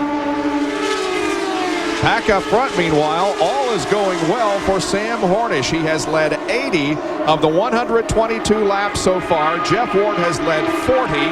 Giafoni won, and Al Unser Jr. has been credited with leading a lap. And already Hornish has extended his advantage over Ward since the restart to 6 3/4 seconds. He's stinking up a perfectly good race by running away.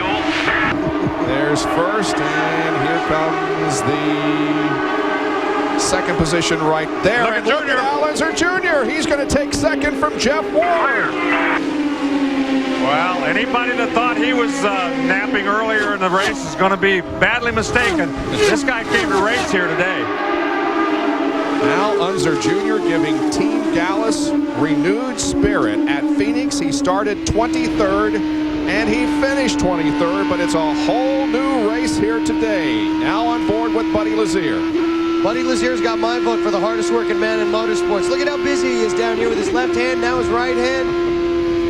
He is busy in that cockpit all the time. Yeah, he really works at it. I mean, almost every time down the straightaway, right there, he was going to tighten his belts. Buddy was the fastest in the final practice last evening at over 196 miles an hour. He hasn't led so far today, but he has been in the hunt.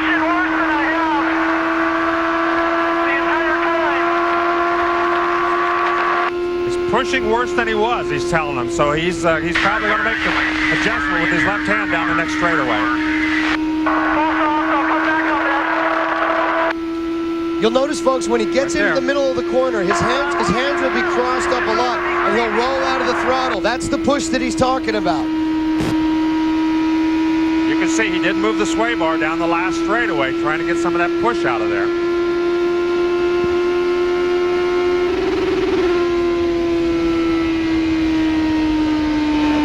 See, that's the push right there. When he has to roll out of the throttle like that, he's waiting for the car to slow down a little bit so that he gets more adhesion in the front of the car.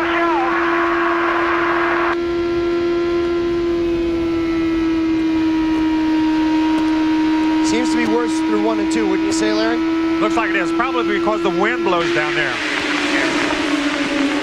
It's blowing down the front straightaway, so it would tend to push the front end out, going through turns 1 and 2, where he's at right now. Also, because of the way the wind's blowing, he's probably coming into 1 and 2 hotter than he is to 3 and 4, wouldn't you say? Oh, probably, without a doubt.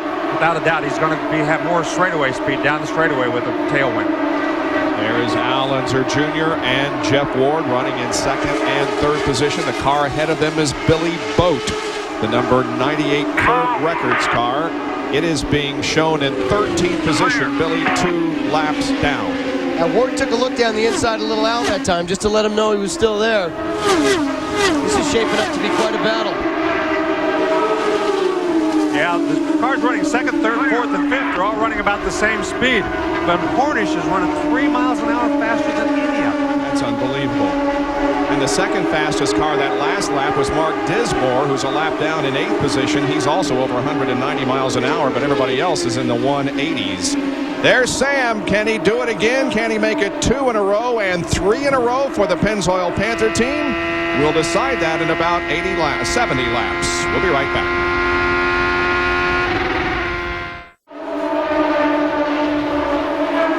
The advantage that Sam Hornish Jr. has over Al Unser Jr. is, well, it comes up on the board here, across 12.24 seconds and a 15.04 second advantage over Jeff Ward. So Sam Hornish is trying to become the first driver to win back-to-back races in the IRL since Greg Ray did it at Dover and Pikes Peak in August of 1999. So really what we have here is another instance of the young guy teaching the crafty old veterans a couple of new tricks. And the young girl is looking very, very good also, because Sarah Fisher just took over the 6th position from the former champion of the Indy Racing League, Greg Ray. She's having a terrific race. I think she has got a lot more confidence in the race car here as the weekend's gone along. She was pretty quick all along, but I think today as this race is going along, she's got quicker and quicker. I think maybe Greg's got a problem. He's come in the pits for an unscheduled stop, guys. Here he is. And they are in no particular hurry to change the tires. He does get some fuel and stalls the car. That's a terrible break. That's going to put him out of contention, because once you kill the engine in this series, you are toast. And they get it refired, and Greg Ray moves down pit road. Jack has an update on Scott Sharp. Jack. Well, Bob, did you see the way Greg Ray's crew chief was out on the right side tire there during that stop? Well, when Scott Sharp came into the pits, Glenn Scott, his crew chief, was hit by Scott Sharp when Mark Dismore pitted as well. And they have removed Glenn Scott to the infield hospital. They're going to give him x-rays. They suspect a fracture of the leg. And Robert Perez, the left front tire changer, is now the temporary crew chief. All right, thanks for the update. You saw Scott Sharp passing Billy Boat there, and the Billy Boat story comes from Vince Welch. Well, actually, we're going to talk about Greg Ray here, because Greg came in unexpectedly. Darryl Soppy, what happened? We have some sort of field pressure problem with the motor, so we just topped it off, and we'll just see what happens. Feels as though that's going to be a terminal problem eventually here? Chances are. Not good news for Darryl Soppy and the Greg Ray team. And remember, Jeff Ward is running the same engine as Greg Ray. Yep. We said that he was hitting the rev limiter. It may have been that fuel wasn't getting in. That's why the engine was missing and not the rev limiter. Yep. Well, there are 60 laps to go in the Infiniti Grand Prix of Miami, with Sam Hornish, the leader, Al Unser Jr. running second, and Jeff Ward, who we are watching right now, running in third position. We have had 4 different leaders during this afternoon's race. Sam Hornish is just about to lead his 100th lap The green race average 187 plus miles an hour. It's been a very safe race so far. Let's hope that continues. And at the moment, there are 6 cars on the lead lap. Harnish, Allenzer Jr., Ward, Lazier, Salazar, and Sarah Fisher. Just remarkable the ease at which Sam Hornish is running that race car. And he can run it 2-car widths out, 3-car widths out. We saw him a few minutes ago. Man, he was zigzagging in and out of cars down the back straightaway like they was tied to the racetrack. Larry, do you remember back in 1996 when the Indy Racing League held their first race at Walt Disney World Speedway? Buzz Calkins was the winner. Sam Hornish was just 16 years of age. Wasn't old enough to be down there at Walt Disney World. Instead, he watched the race on ABC. Sam Hornish says on that day, that's when he decided that he would become an IRL driver because he said, I want to go to Indy. He had come from shifting karts and go-karts, and now he leads the Indy Racing League inaugural race here in Miami. And he'll go into the 500 as a favorite, really. Well, coming up next is the Toyota Grand Prix of Long Beach. Here's your chance to see some of the car drivers who will be at Indy this year, including Michael Andretti, Jill DeFerrin, and Helio Castroneves. That's next here on ABC. 144 laps completed. It's Sam Hornish leading Allenzer Jr., Jeff Ward, Buddy Lazier, and Aliso Salazar will return with more of the race after this message. And a word from our ABC stations. You're watching the Indy Racing League on ABC Sports. At the top of your screen, going down the backstretch, is Sam Hornish, the leader in car number 4. In car number 3 is Allenzer Jr. He's 9 seconds behind, and Jeff Ward is third, 16.5 seconds behind. We're on board with Eddie Cheever Jr., and he doesn't appear to be up to full song. No, he's got some sort of a problem. You heard him shift gears right there. So whatever's going on, he's having all kinds of problems. Once you start shifting gears, although this engine doesn't have as wide a power band as the Oldsmobiles, so he may do that quite a little more often than some of the other guys.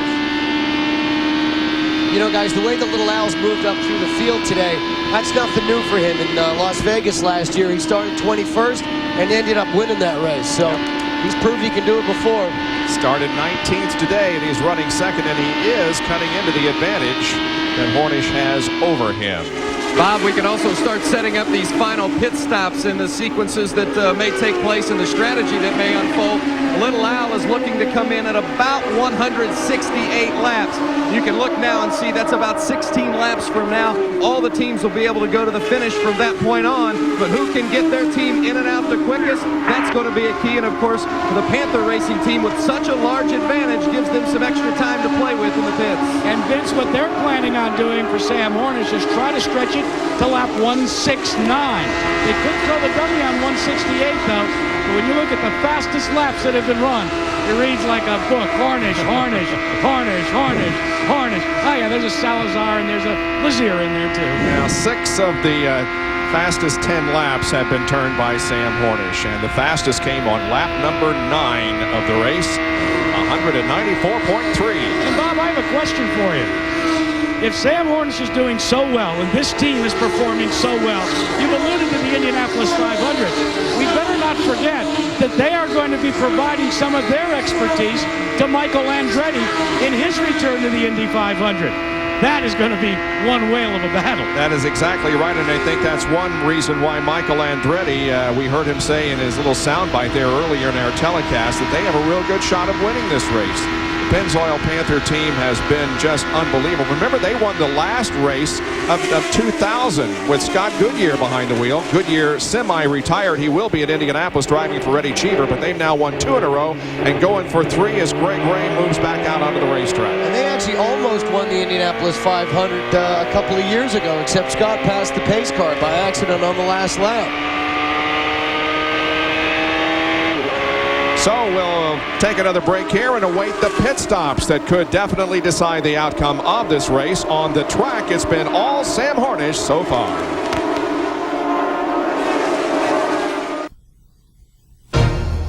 This Wide World of Sports update brought to you by Speed Pass. Today's way to pay. It's free from mobile. Here now, Bob Jenkins. Less than 40 laps to go here this afternoon in this Infiniti Grand Prix of Miami. It's been a terrific race so far, but it has been dominated by the sophomore driver, Sam Hornish, who won at Phoenix the first time out this year. Early on in the race, Stan Wattles lost control coming off of corner number 4, slid into the inside wall, eliminating himself. Hornish took the lead from pole sitter Jeff Ward early in the event. Then on lap number 36, terrific battle between Buddy Lazier and again Sam Hornish Jr. Later on in the event, we move to lap number 63, and again it's Sam Hornish Jr. battling his way back to the front, again passing here Jeff Ward. On the 124th lap of the race, Al Unser Jr., who started 19th, took over second position from Jeff Ward.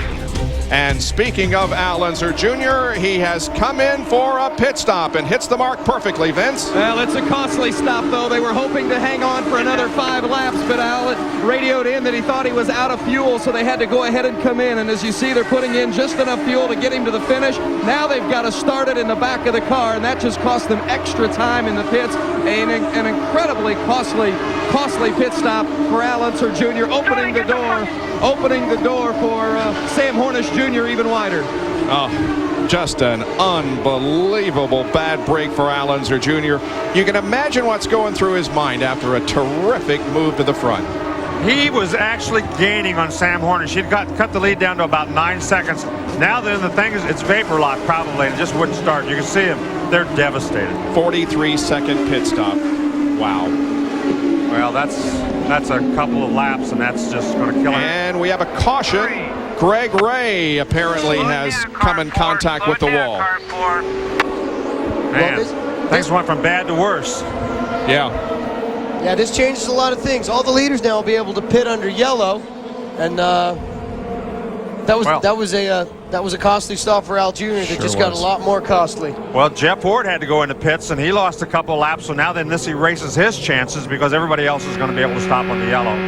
But for Sam Hornish, Aliso Salazar, Buddy Lazier, and Sarah Fisher, it's a terrific break because they have not made their pit stops. We'll be right back.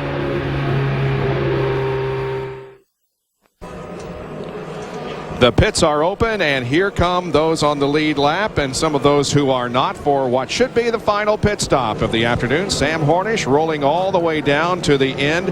Aliso Salazar, who is running in second position, has yet to reach his assigned pit spot. You can see the Pennzoil Panther team working quickly on Sam Hornish, and once again a terrific job. Just a little. Oh, they stalled it. Well, this could be. Oh, they got it started and killed it again. You'll notice that Kevin Blanche is standing in front of the car until it starts. What the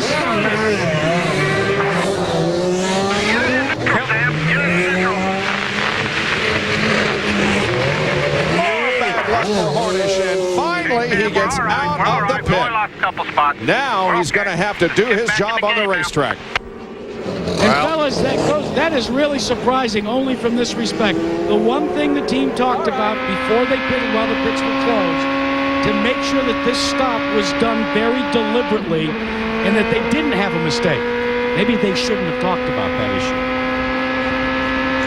Well, this is going to be interesting now to see if he can move up through the traffic. Our caution, by the way, was caused when Greg Ray hit the outside wall over in turn number 2.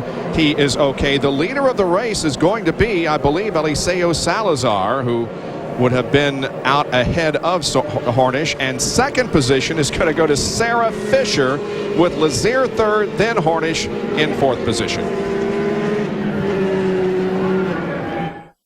The Indy Racing League's Infiniti Grand Prix of Miami on ABC Sports. Brought to you by Infiniti, makers of innovative high-performance luxury vehicles. Goodyear, serious technology, freedom from worry. Yamaha, maker of fine motorcycles and ATVs. Nobody's more in tune with motorsports than Yamaha. And Frostbrewed Coors Light, tap the Rockies. Back at the Infiniti Grand Prix of Miami, Aliso Salazar, Sarah Fisher running first and second, and there they are as they line up for the restart. Quite a story here. Sam Hornish Jr. trouble in the pits, and he has dropped back now to the fourth position. Felipe Giaffoni has made up a lap because of that caution and is now in 5th position, the final car on the lead lap. There you see that Salazar moved up a position, Fisher up 2, Lazier stayed the same, Hornish lost 3, and Giaffoni stays in 5th, but again, he is back on the lead lap. So what we have here is the hometown favorite, Aliso Salazar, because he makes his American home here in Miami. But we have Sarah Fisher running right behind him, and I'm telling you, this crowd is equally divided maybe among the two, and maybe we see a few more people hoping that this young girl, Sarah Fisher, will be the winner of this thing, or maybe they're thinking that Hornish can do what he's done all along this afternoon and drive through the traffic and take the lead. We'll know that in about 28 laps. I hate to bring this up again, guys, but Aliso Salazar is the oldest driver in the series, and Sarah Fisher is the youngest driver in the series. Why are you always talking about age? I'm obsessed at this point in time, Bob. Aliso Salazar has led 7 races in his IRL career, and 6 of them have been on 1.5-mile ovals. Well, Sarah Fisher's lost a little bit of ground to him. Meanwhile, Sam Hornish, he started 8th in the field. Although he's 4th on, in the running, he's now moved past all those lap cars, and he's 4th on the racetrack. And moving in quickly. There are the speeds. Fastest car is Salazar, then Fisher, then Lazier. You know, there's really not much separating Salazar and Fisher at this point in time. This is shaping up to be a good finish, guys. Aliso looking for his 2nd win of the series. Is only a victory at Las Vegas in October of '97. And when we see these two running together, we can remember Las Vegas last year. They both crashed while battling for position. I'm talking about Sarah Fisher and Aliso Salazar. Meanwhile, we go back to 3rd and 4th, and Hornish is closing in on Buddy Lazier, and in fact, he may be in a position to take the spot at the end of the backstretch. Outside. Wow, he is the fastest car on the racetrack by almost 2 miles an hour. Oh! Buddy Lazier spins. Oh! Contact with the wall. So the caution will come out on lap 177 now, as Buddy Lazier's Tybo car has made contact with the 4th turn wall. He's moving his head around in the cockpit, though. That's generally a good sign. Down there in the middle, and they couldn't get it back around. And he's talking to the crew. And Bob, he radioed in and said that he was okay. Yeah. Right.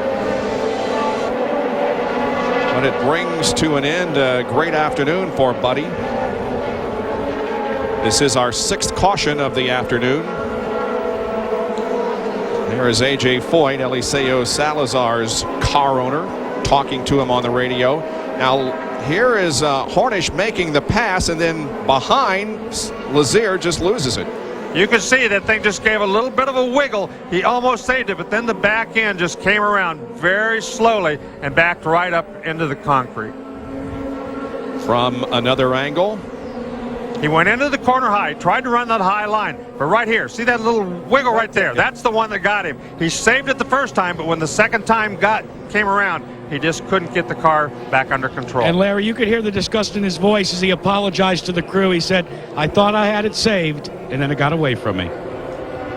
Well, he didn't want to give that position up. He wanted to race hard, not give that position up, but in retrospect, I think he would have just dropped in behind him and given it up. We'll take a look from the onboard camera when we come back with more of the Infiniti Grand Prix of Miami.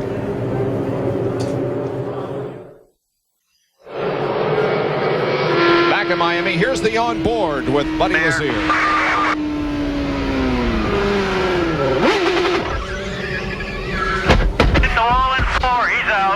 Oh, boy, it seemed like it took a long time for him to hit the wall, but boy, it was pretty hard impact when he did. Those are the longest moment a driver has because he knows he's going to make contact. You really do think you can save it right up until the time you hit the wall, though, don't you? Yeah, a driver, you just know it's coming, and you're just waiting for it. Once and hope again, it doesn't hurt too bad. Now watch him bobble. Right there. Right there, that was it. Look at that. Full right, trying to save it. Yep. Too late. And these things don't give you much warning. He scrubbed off a lot of speed, but still the impact was rather significant. First and second, as we indicated, the oldest and the youngest in the field. In the Phoenix field, there were 27 drivers, and we took a look at the age breakdown. 17 over 30 years of age. The oldest, Aliso Salazar. 10 were under 29, led by Sarah Fisher, who is only 20 years of age. Who's obsessing now, Bob? 20 laps to go. They will get the green flag next time around. Again, it's Salazar, Fisher, Hornish, and Giafoni, the top four, all on the lead lap. Copy. Aliso Salazar, last win was in Las Vegas. He hopes that he can duplicate that here this afternoon in his American hometown of Miami. Be ready, let's be ready.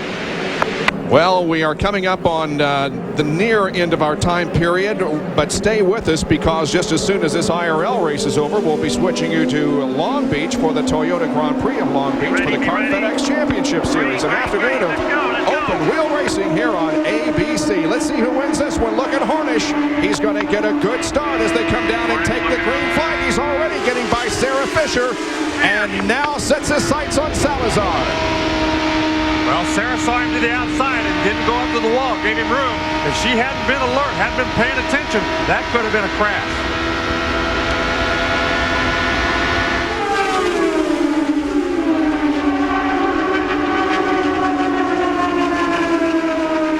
Everybody gathered here this afternoon down below us in the grandstand is on their feet cheering for whomever their favorite is. But they're all cheering. Well, Salazar certainly has the advantage. Anybody that leads has a huge advantage over this car in second place. Right there, you saw Hornish. He got wide. Hey, here he comes. Oh, here he goes. Got a good run off the corner. Is he going to be able to? No. You have to know whether that guy's going to close the door. He did a smart thing right there. Had to use the brake.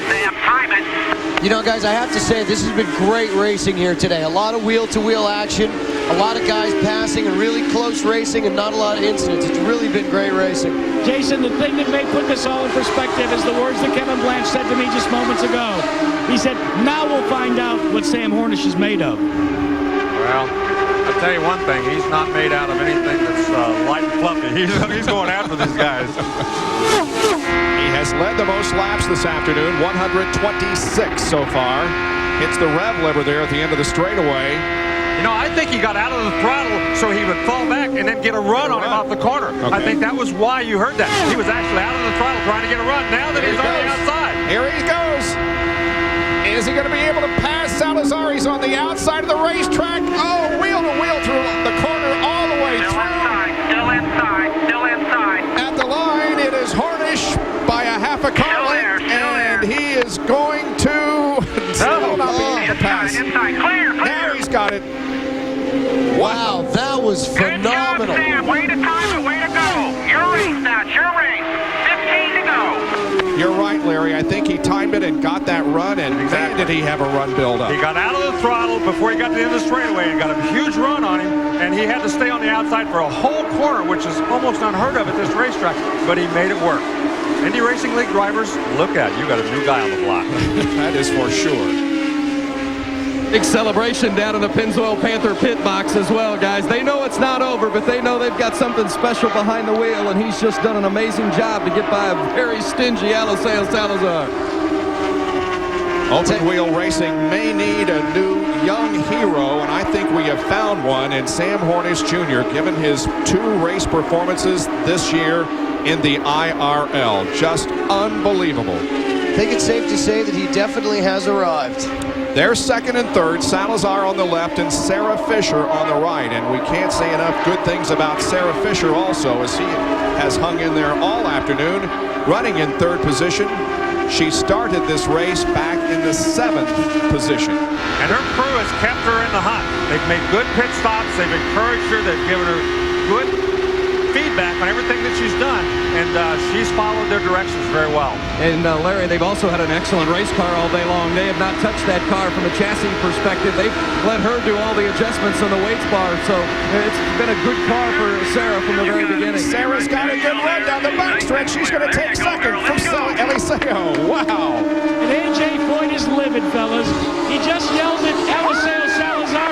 said, "You got passed by a girl." And I now know who most of the people down in front of us were rooting for, because when Sarah made that pass, there was a huge response from the fans. They're loving Sarah Fisher's performance.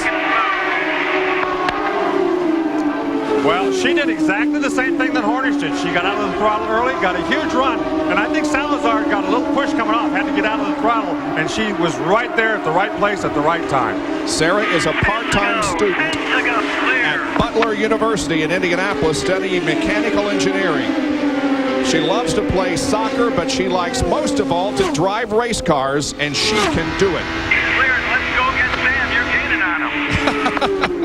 1.13 seconds is the interval between Hornish and Fisher. Last lap, we'll see if she's being able to close in on him. She was certainly faster in terms of speed last lap than Sam. Well, he was in a little traffic, but she was 5 miles an hour quicker. If she actually can do that again, she's running faster than him in open racetrack that time by almost a half a mile an hour. It's amazing the way she just dispatched of Salazar, too. I mean, he's not even in her mirrors anymore.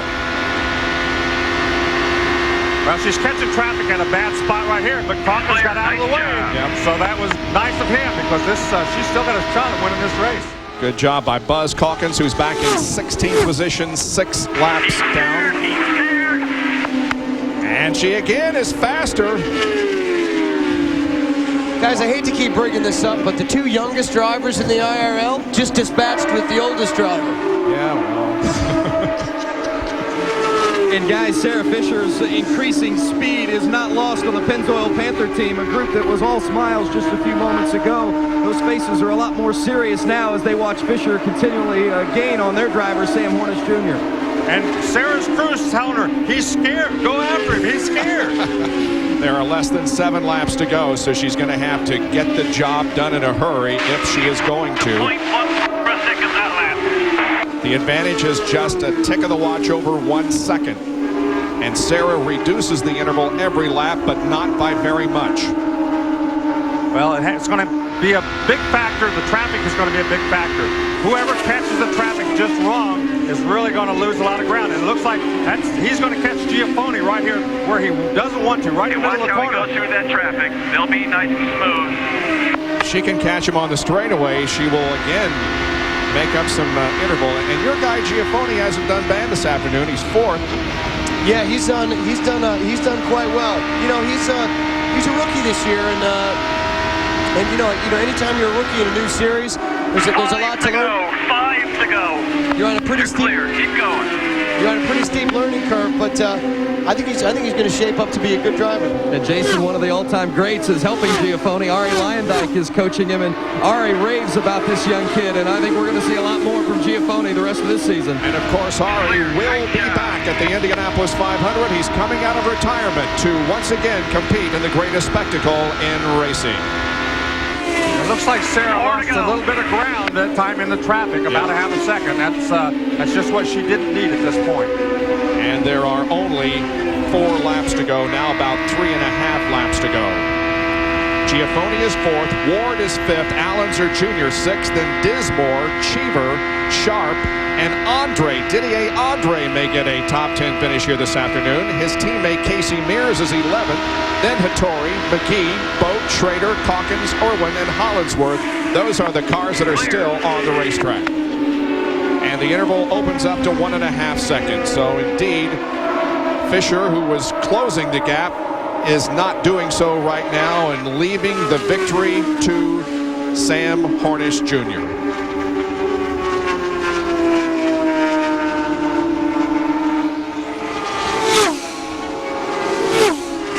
Once again, the Toyota Grand Prix of Long Beach coming up. We will not be able to do a winner interview, but we'll be able to hear on the radio his thoughts about winning his 2nd consecutive race, if indeed he can hold on for the next lap and a half.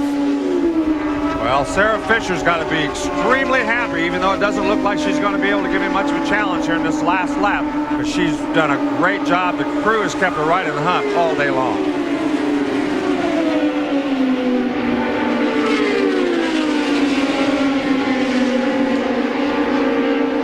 Less than a lap to go now.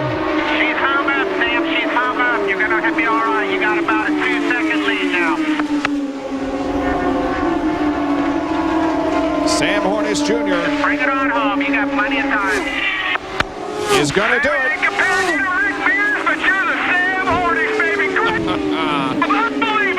Sam Hornish wins again, his second race victory in 2001. That was awesome.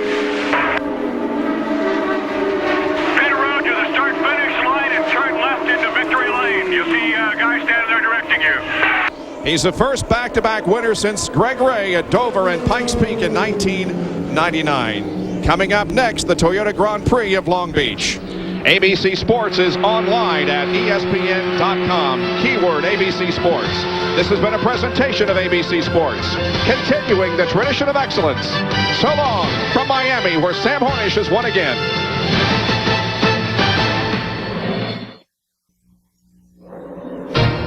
This Wide World of Sports update brought to you by Mobile One. Nothing outperforms Mobile One. This mobile update comes during yellow here on the streets of Long Beach in the Toyota Grand Prix of Long Beach. So we're going to take advantage of the opportunity. We were talking with Derek Walker about what happened with his other driver, Sarah Fisher, today on the other side of the country. And Vince Welch, our colleague from ABC Sports, is standing by with her. Vince? Sarah Fisher, second place today. What a terrific performance. You just said they hugged you harder than the race car treated you today. Yeah, I jumped out, and all my guys, each one of them took a turn, even Billy from Comtech. Comtech did a great job today, but I tell you what, this team has done a wonderful job since Kroger signed on and Meads continued. And today is Derek Walker's birthday, so happy birthday, Derek Walker. The team owner certainly very happy today. Did you ever feel like you had something for Sam down the stretch? A little bit, yeah, but, you know, Sam's been running strong all year long. He's been running strong all race long, and, you know, the car just got on rails at the end of the race, and Mike and I, he's my new engineer, we did a really good job together this weekend, and it really showed today. What's it proved today about Sarah Fisher? Oh, we're ready. We're coming. Sarah Fisher, second place.